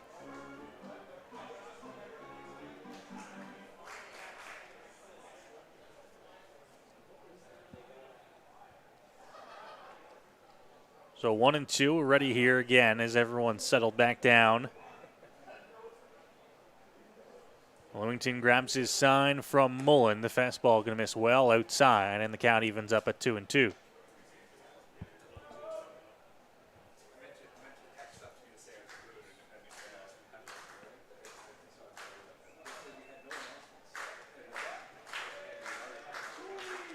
DeBenning awaits the 2-2 offering here from Lewington. And just missing bottom of the zone. Couldn't catch the knees, and the count is full. That was a good pitch there from Bo Lewington. Just did miss low, according to the home plate umpire, Chris Walters. And count will run full on DeBenning, who's done a good job of working the counts all throughout the ballgame today. Looking to try and find his way on to lead off this inning. And called strike 3 on the outside corner. Lewington punches out to DeBenning for out number 1 to begin the 8th. Dennis DeBenning not happy with that call, staring down and talking to Chris Walters. Chris Walters gave him a stare right back as he went towards the dugout. But nonetheless, it's the first out of the top of the 8th inning, and Lewington's got a strikeout. And a big strikeout for Lewington there. That one was just on the outside edge. Maybe could have been a bit off. Tough to tell from up here. DeBenning certainly thought so, but on 3-2, certainly too close to be taking. There is one gone to begin the inning. And a first pitch curveball is going to be fouled off. Count moves to 0-1 here. Gene is 0 for 3 in the contest.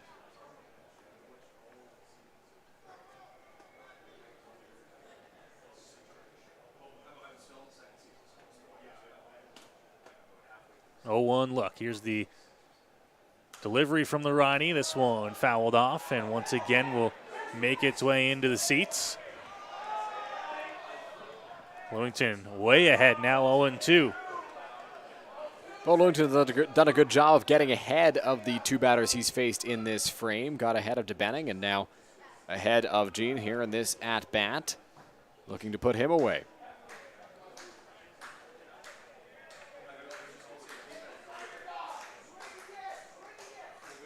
Lots of options to go to. Here is the 0-2. Curveball in the dirt, blocked by Mullen. Kept it in front of him, but wasn't offered at 1-2. Mullen once again taking a beating back there. Got hit one more time. This time he kept the ball in front of him. Yeah, at the start of the ball game, Dylan, it was, foul balls off the mask.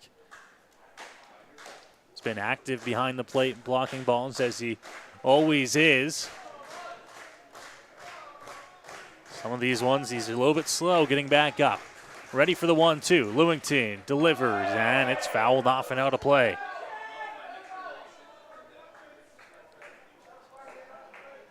Good battle at the plate. Gene stays alive. Gene looking for his first hit of the ball game, 0 for 3. 2 flyouts and a ground out.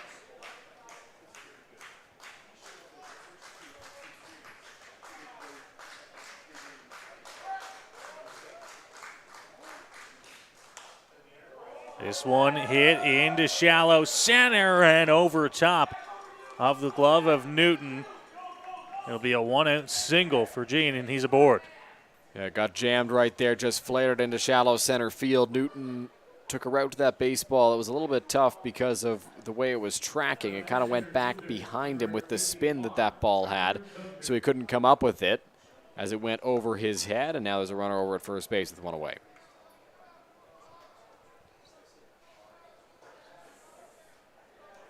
Cardinals trying to get something going here in the 8th inning. 1-out single puts a runner aboard here. And now Duncan will look to try and just keep the line moving here for the Cards.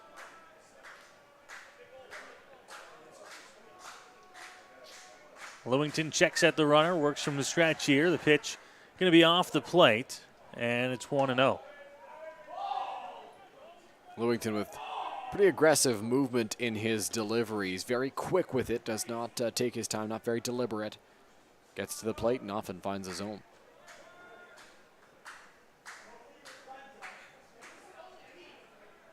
Lewington once again delivering, once again missing outside off the plate. Pretty much in the same spot on that last pitch from Bo Lewington, just off the plate outside, maybe a little bit low as well, not getting that call from Chris Walters, and Duncan now ahead in the count.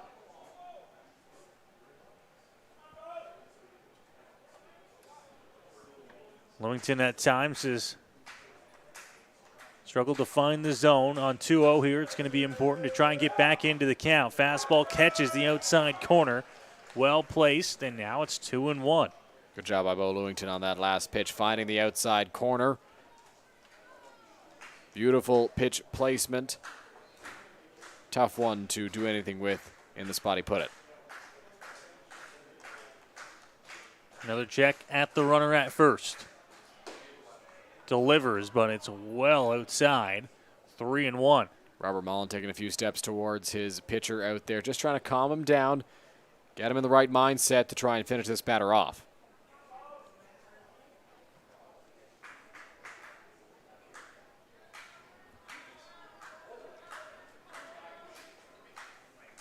Another look here as he comes set and grabs his sign from Robert Mullen. To the plate, and it'll miss upstairs. Ball 4. Duncan is aboard. There's runners at first and second now. As Rup Chanderdat looks down to get the bullpen going here for the Majors. He does not want to mess around.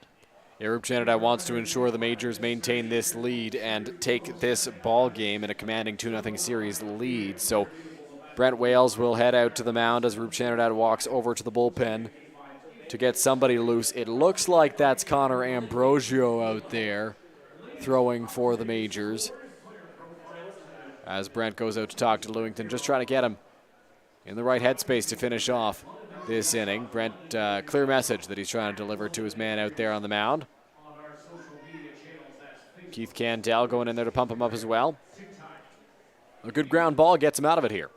Yeah, that's the big thing to try and keep your mind on here is that you're just a ground ball away from working out of this inning. You're just a couple of pitches away from working out of this jam. But for Lewington, it all starts with finding the zone. Hamilton just 4 hits in the ball game. Can't let them walk their way on base and work their way back into the ball game. It's upstairs to begin the at-bat to Lane Renault. Lewington has thrown 18 pitches through his third of an inning, and 9 of them have been strikes. It's 50%, and Robert Mullen going to see if there's a different baseball. Maybe will help Lewington zero in on the zone here. Ambrosio, Farrington, double barrel action down in the Majors bullpen. With Lewington in a little bit of trouble here on the top of the 8th. This one flared, but foul into the seats and out of play.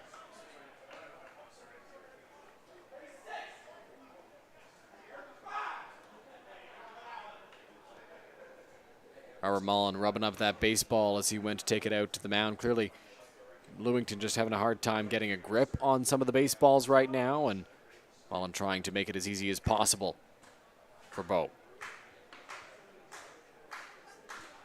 Checks back at the runner. Delivers this one. Hit on the ground, and nice sliding play to get over. Newton to throw to one in time. to get the force at first base. Renault got down the line quick, but a big second out for the Majors here in the 8th. That's a play that we've seen Jacob Newton make time and time again, and it's a very difficult play. He's got to have the speed and the range to get over to that baseball. He's got to slide, keep it in front of him, and get himself in a position to throw, and once again, he did that right there. He's been so good over at second base for the Majors, and once again, getting a throw over to Taylor Wright for the second out. And now a big chance here for the Cardinals, a big chance for the Majors to work out of this jam in the 8th inning. First pitch will miss, 1-0.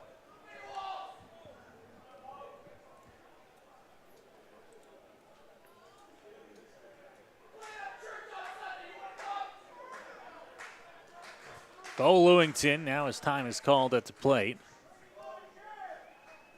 Into the ball game here in the 8th for London. In replace of Owen Boone, who went 7 strong, gave up just the 1 run. Pitch missing at the bottom of the zone. He falls behind 2-0.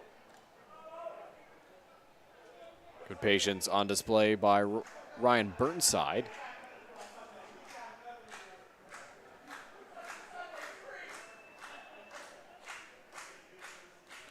2-0 delivery. This one flared out to left field, down the line, coming on. Reichstein slides and makes the catch. The Majors defense helps bail him out in the top of the 8th inning. It's Byron Reichstein making the catch to keep the Cardinals off the board in the 8th. That's a tremendous play by Byron Reichstein. He had a long way to run to that baseball. He made it all the way there, had his glove out, made the catch. A very difficult play, as we'll get a look at it on the replay right now. Burnside flared that shallow left field. Reichstein and McQueen were converging, and Byron into the slide makes a great grab. Fantastic work by the Majors defense there to get them out of the top of the 8th inning and onto the bats here in the bottom of the 8th. Still holding on to a 7-1 lead. Yeah, that Majors offense came alive later as the game went along, and they lead the ball game 7-1 now. And we'll remind you to follow the Majors on social media at London Majors on TikTok, Twitter, Instagram, Facebook, and right here on YouTube. The London Majors are available. You can subscribe to us. We are nearing 1,000 subscribers. Noah, do you have an update? We're up 11 today. Okay. Which is good. Yeah. We don't want to sound ungrateful by saying that it's not what we wanted, but up 11 since the start of this broadcast, and we thank all of you for tuning in. We got a lot of the regulars, Dylan. We like to call them in the chat, the ones that are tuned in every ball game that we call here on Majors TV on the London Majors YouTube page, the ones that are here when the game starts until the game ends. Quite the cheer from the crowd in the ballpark as well. Despite the fact that they are sparse in terms of numbers, the noise is not lacking here on this Tuesday night. No, I was going to say, we have seen crowds small and large this season, Dylan, and this one might be one of the loudest per capita of the season for the Majors. The average fan here tonight is real loud, and I think it's kind of it just spills over, right? We got some real loud fans down in front of us in the press box here, and when they're loud, then maybe someone else gets loud, and then maybe someone else over in this section gets loud. And the fans here tonight they're on their feet. I don't know if somebody's celebrating a birthday right now, but somebody got up in the front row. Man, oh man, the group of fans right in front of us, I think you're right. I think they are students. I mean, they got up and were loud for this fan. Trying to see what the Forest City has to offer here. Forest City's finest on hand to take in this game. Go to the bottom of the 8th here in London. Majors leading by a score of 7-1 here over the Cardinals in Game 2, and a big Game 2 as the Majors look to take a commanding 2-0 series lead. First pitch is going to be lined into the seats and out of play. 0-1 here on Wilkie. New arm on the mound for the Hamilton Cardinals is Jose Fernandez, a former Toronto Blue Jay and Detroit Tiger. Worked in 10 games in the regular season, pitched to a 0.60 earned run average, and in 2 games in the playoffs, he's not allowed to run. Comes inside with the fastball. Bending out of the way is Wilkie, and the fans here letting Fernandez hear him. I'm sure Jose Fernandez, the ex-big leaguer, has heard worse than what he's getting right now in London. 1-1. Healthy fastball bouncing out of the glove of Veilleux, and the count now 2-1 here on Austin Wilkie. Just to get you a sense of how dominant Jose Fernandez was in the regular season, he had 30 strikeouts in 15 innings pitched and just 2 walks. 9 strikeouts, no walks in the playoffs. Upstairs, and the count moves to 3-1.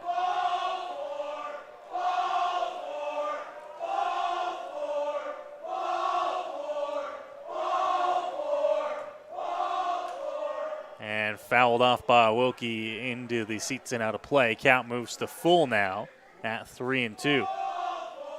Good battle right now by Austin Wilkie at the plate. Fighting off a tough pitch there from Fernandez.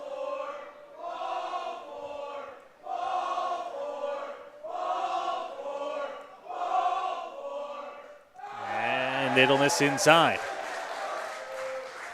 So Wilkie is aboard on a walk to lead off this bottom of the 8th inning.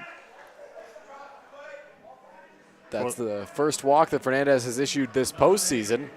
Only the 3rd in his Intercounty Baseball League career. So it's possible that the crowd is having an impact. Keith Candell, bottom of the Majors order, up now. Looking to try and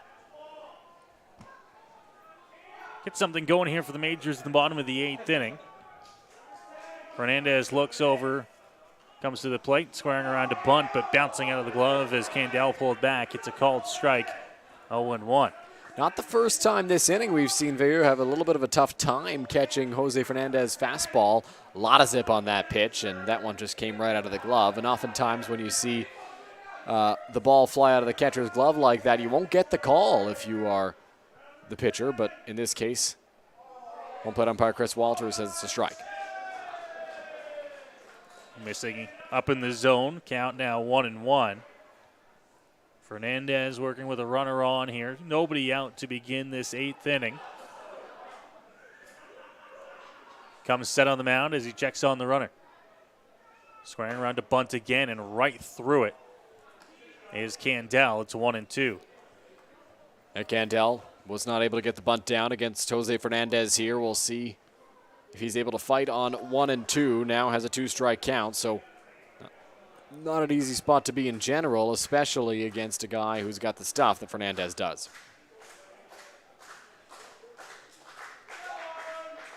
Pitch chopped on the ground and into the hole, into left field. Now Wilkie's going to test it, and he'll move up to 3rd.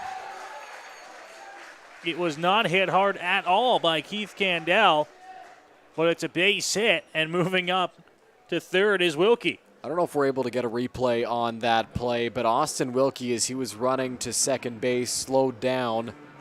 And once he saw that there was nobody at 3rd and the outfielder was kind of jogging in, he decided to pick up an extra 90 feet, bolted to 3rd base, and got in there safely. Well, that ball zone was hit so slow that Wilkie was actually almost, if not already, at second base by the time it got underneath the glove of Jeanette Short, and then it just rolled a little bit more into the outfield. And Wilkie decided to advance up to 3rd base. So now 1st and 3rd, nobody out here. The Majors pressing again in the 8th inning against the tough reliever in Fernandez.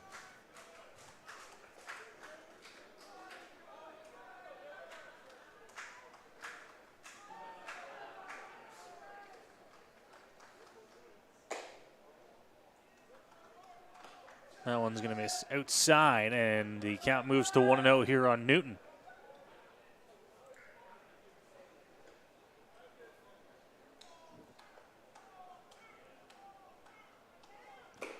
Fernandez up in the zone, 2-0 now.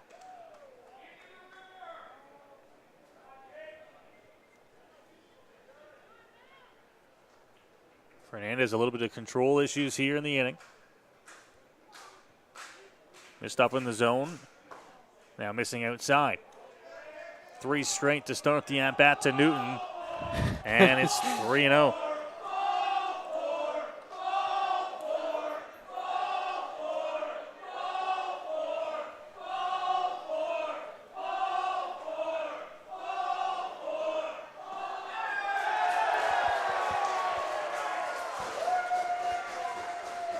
Newton walks to load the bases here on 4 straight. Ball's outside the zone by Fernandez. That one was close, Noah. Borderline pitch, and Newton gets the call for ball 4. And maybe home plate umpire was just trying to play to the crowd a little bit. He was looking for ball 4 there, but good eye for Jacob Newton. And now the Majors have a great opportunity to score some runs against a tough arm as the bases are loaded.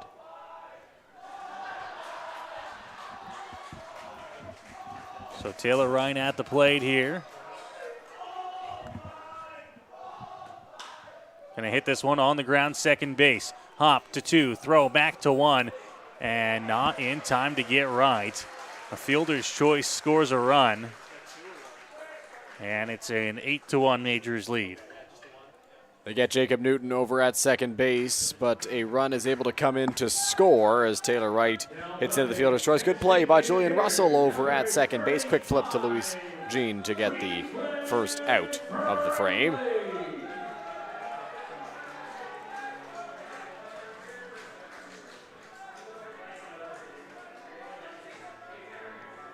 So Cleveland Brownlee comes to the plate, 1 for 4, just an infield single to his credit so far today.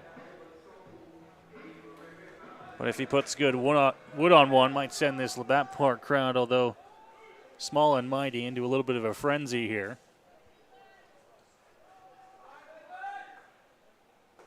Healthy cut at that first pitch, and he swings right through it. It's 0-1.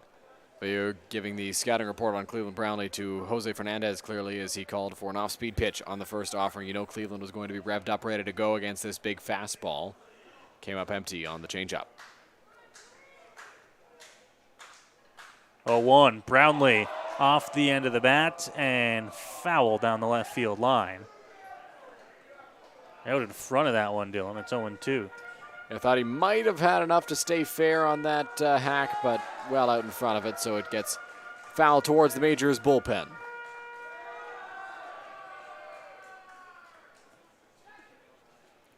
So Fernandez up in a good spot here. He's got an 0-2 count on Brownlee. And he brings it with the fastball, striking out the designated hitter for out number 2. That's exactly what Jose Fernandez can do. He can throw you some off-speed pitches, just flip them in there, gets Brownlee to chase the first one well ahead of the next one, and then he blows a fastball right past him. A lot of gas from Jose Fernandez right there.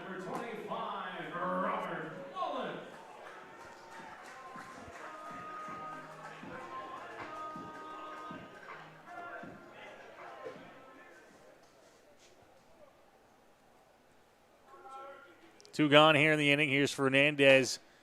First pitch to Mullen, and a healthy cut by the Majors catcher goes to 0-1.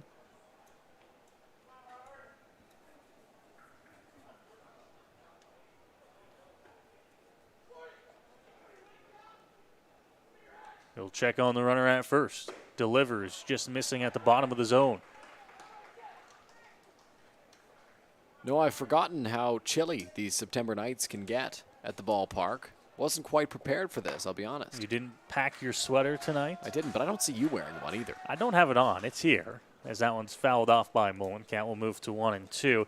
The IBL over the last couple of years, last year mostly due to necessity, with the season starting a little bit late, moved the playoffs deeper into September, and Game 5 of the IBL Finals last year actually on October 1st. This year they extended the season.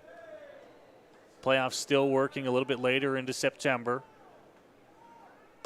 As that one is swung on and missed, it's a strikeout to end the inning. Robert Mullen down on strikes. Fernandez works out of a little bit of the jam in the bottom of the 8th. One run comes across for the Majors. It's an 8-1 lead for the Majors here after 8 completes at the ballpark in London. You're watching Inter-County Baseball League semifinals, Game 2 between the Majors and Cardinals. Do you know where your food comes from? Like where it really comes from? It comes from farms, farmers, and their families. At Healthy Eats, we believe if we wouldn't serve it to our families, we wouldn't serve it to yours. From farm to folks, we do things the way they're meant to be.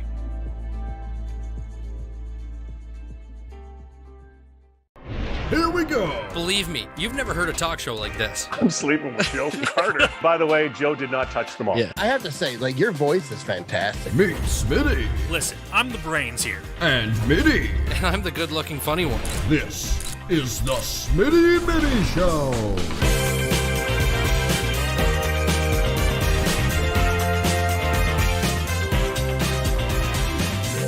Catch new episodes of the Smitty and Mitty Show wherever you get your podcasts. Go beyond the scores and get to know the athletes who call the Forest City home. Game Day London brings you in-depth stories and conversations about London's major teams and athletes.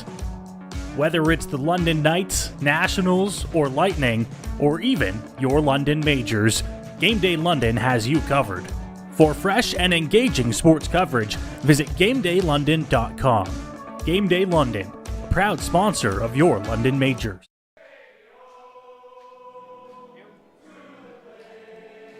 Country Roads taking us home here as we head to the 9th inning in London, Labatt Memorial Park, and Connor Ambrosio, the former London Badger, St. Thomas Tomcat, Brock Badger, into the ballgame for the Majors. Noah covering all the bases of Connor Ambrosio's baseball career. Connor played with my younger brother and got to watch him pitch in the 18U Canadian Nationals a couple of times. Went on to stay somewhat local and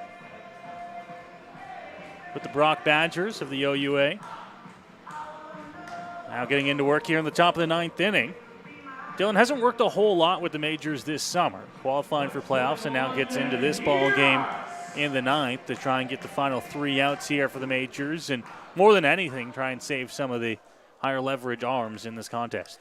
Yeah, Connor Ambrosio was with the team last year as well. Got into 4 games in the regular season last year, 4 games in the regular season this year, and in the playoffs, 1 game pitched, 2 2/3 innings, 2 strikeouts, 5 walks, so struggled with his control a little bit in his last outing. Ready to work here. That first pitch drilled out to center field. On the run is Austin Wilkie, and that one's going to go over top of his head. Bang up against the fence in center field. Veilleux will roll into second with a leadoff double. Now to deep center field to begin the 9th. Yeah, that ball was scorched off the bat of Jeremy Veilleux out there into center field. Austin Wilkie gave chase, but he was not going to get that one. Had a long, long way to run.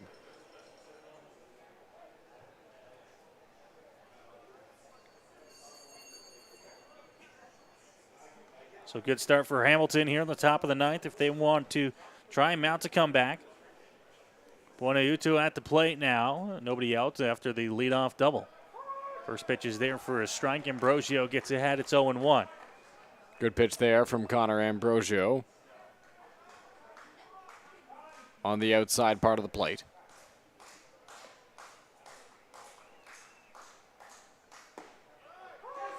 Call the strike again. Now Ambrosio up 0-2 here on Buonaiuto.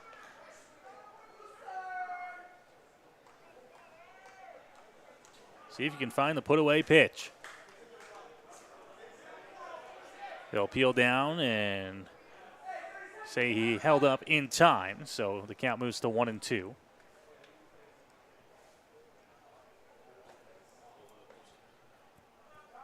Quick look at the out-of-town scoreboard. The Jackfish beat the Maple Leafs 10-2 to stay alive in their semifinal series.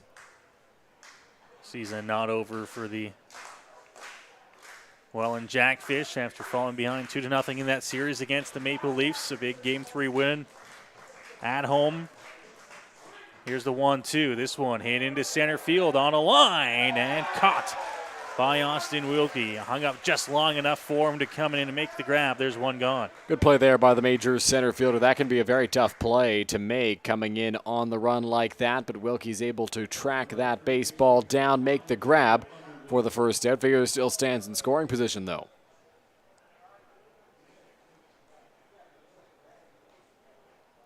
Majors, of course, playing for outs here with Veilleux at second.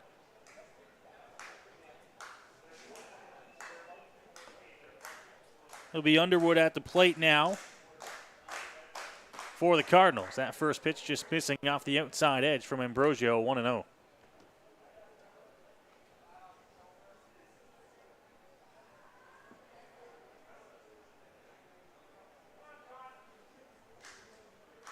Grabs his sign from Mullen, who sets up on the outside part of the plate. Delivery missing low. 2 balls, no strikes.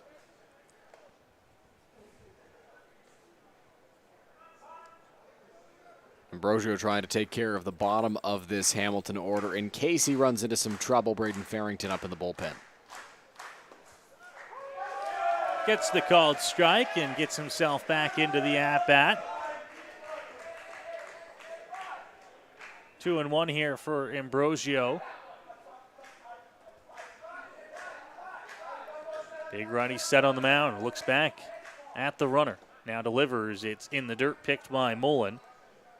3-1. Good job by Robert Mullen picking that baseball, ensuring it didn't get back to the backstop and not giving away a free 90 feet to Jeremy Veilleux. So we'll see what Ambrosio comes with here on the 3-1.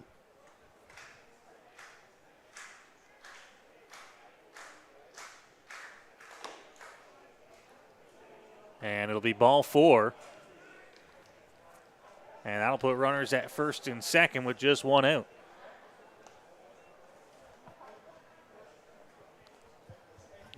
And now a mound visit from Brent Wales to come out and chat things over with his young right-hander. Yeah, Brent Wales trying to calm down Connor Ambrosio out there, get him to settle in, regroup, and try to get the final 2 outs of this ball game. The good news for Mr. Ambrosio is that the force is on at every base, except for home, of course, right now. So Major's going to be looking to turn a double play, perhaps, and wrap things up right here.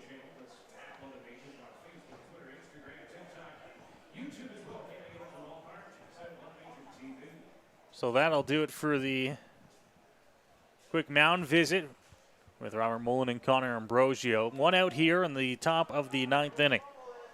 Majors looking for the final 2 outs here to close out this Game 2 victory. The Cardinals looking to try and keep this ball game going. It's a big hill to climb here in the 9th.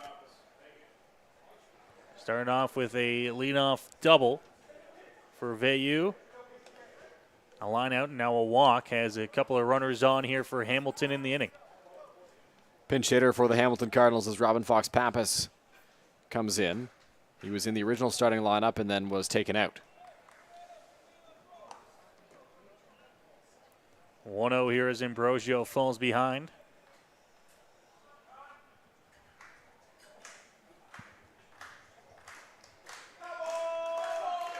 Ambrosio now delivers and a called strike as he catches the zone. Fox Pappas asking if that's about as high as the zone will go. Got a nod from the home plate umpire in agreement. 1-1. Check back at 2. Curveball hit on the ground but foul. And it's a ball and 2 strikes. Good breaking ball there from Connor Ambrosio. You could tell Fox Pappas well ahead of that one, just tapped it into foul territory.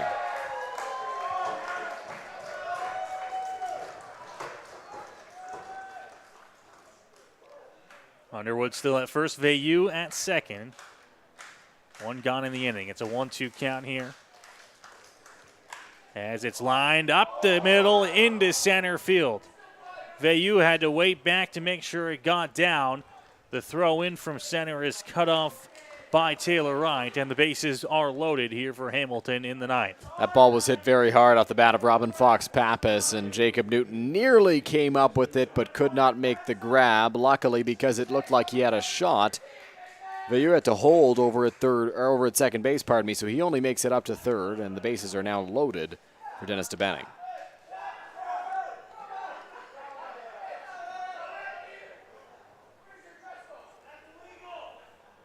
So Ambrosio working with the bases loaded here in the ninth. The Majors bullpen working. It's Braden Farrington getting loose again here in this contest. They do have the 7-run lead to work with here, but with the bases loaded, that lead can shrink, as now it looks like we'll have a pinch runner into the ball game at first base. Fox Pappas is out. Trying to get you who that is as soon as possible. Until then, Connor Ambrosio ready. Here's the first pitch. Is going to be lined into left field. Base hit. Station to station as one runs in, and now the throw home will score a run to make it an 8-2 ball game. Bases still loaded. And out comes Roop Chanderdat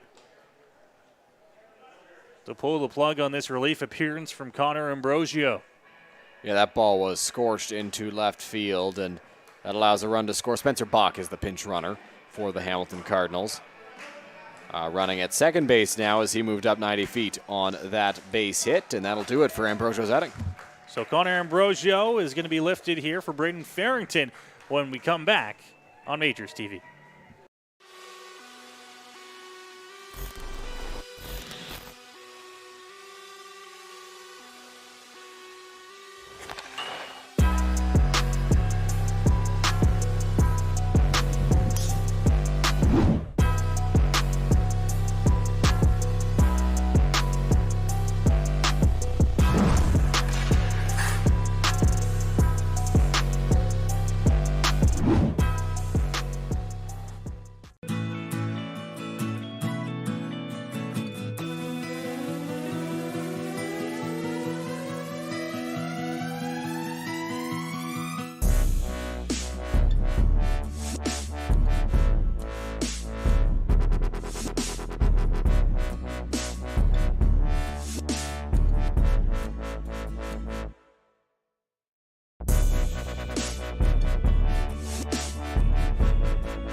Capturing emotion in every. Back here on Majors TV as Braden Farrington is out of the Majors bullpen to take things over, and he will inherit the bases loaded. One out here in the top of the ninth. It's an 8-2 London Majors lead. But his job is to make sure that that lead stays where it is and that the Majors can close out the final 2 outs here in the ninth inning and take home this Game 2 victory. Connor Ambrosio came in, just had 15 pitches of work, only got 1 out, 1 run across, and all 3 runners on base are his responsibility.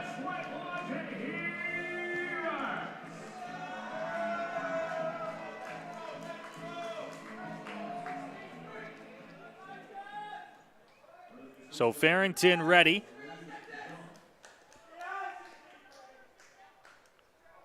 Luis Jean will be the first man that he faces out of the bullpen. And as mentioned, he'll do it with the bases loaded.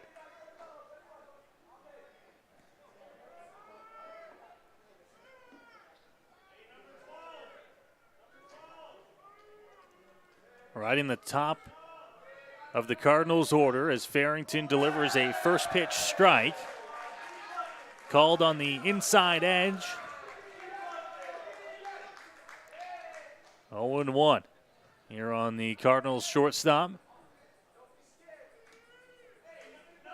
Farrington from that stretch. Stares in from the rubber for the sign from Mullen. 0-1. Hit out to left field. Back is Reichstein in front of the warning track, makes the catch. Runners will tag. The throw comes in and got him.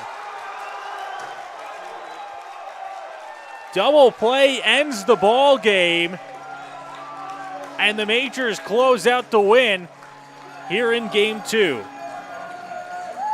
Byron Reichstein has an unbelievable arm from the outfield. Luis Jean gave that baseball a ride.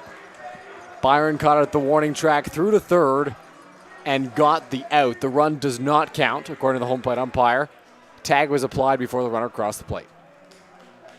So a massive Game 2 win for the Majors here. Made it a little bit interesting in the ninth, but they come away victorious.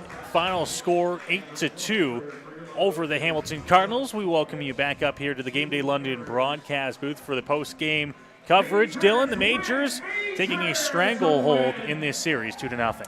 They sure do, Noah. They are up big in this series. They're a win away from sweeping it. A big win here tonight, and it took a little while for the offense to get rolling. And like you mentioned, at the end, it got close. It got tight. Bases loaded. Luis Jean sent that baseball for a ride, but they get out of it, and they come away leading 2-0. Yeah, it's a big win for London. 2-0, the series lead. Now they'll go back to Hamilton for games 3 and, if needed, games 4. The Majors looking to try and close this thing out on the road and book their second straight trip to the IBL Finals. It's not going to be easy. Hamilton's going to come back ready to fight in game 3, and the Majors can bet that with Arias and Boone now already pitched in this series, they're going to have to rely on some arms that haven't been Ace 1 and Ace 2 throughout the season to win this series. Absolutely. They're going to have to rely on the pitching depth that they do have in this series. Arias and Boone aren't going to go again, more than likely. Maybe you see Arias go for a Game 4 or a Game 5. It's possible Boone may be ready for a Game 5, but you don't want to count on those things. You'd like to take care of business in Game 3, if possible, tomorrow night. That is tomorrow night, as the Majors will travel to Hamilton for Game 3 of this series and look to close it out. But they get the job done here on a Tuesday night from Labatt Park. 8-2 the final score over the Hamilton Cardinals on Majors TV. We thank you for watching with us wherever you are tuned in from on the Majors YouTube channel, and we'll see you next time here from London.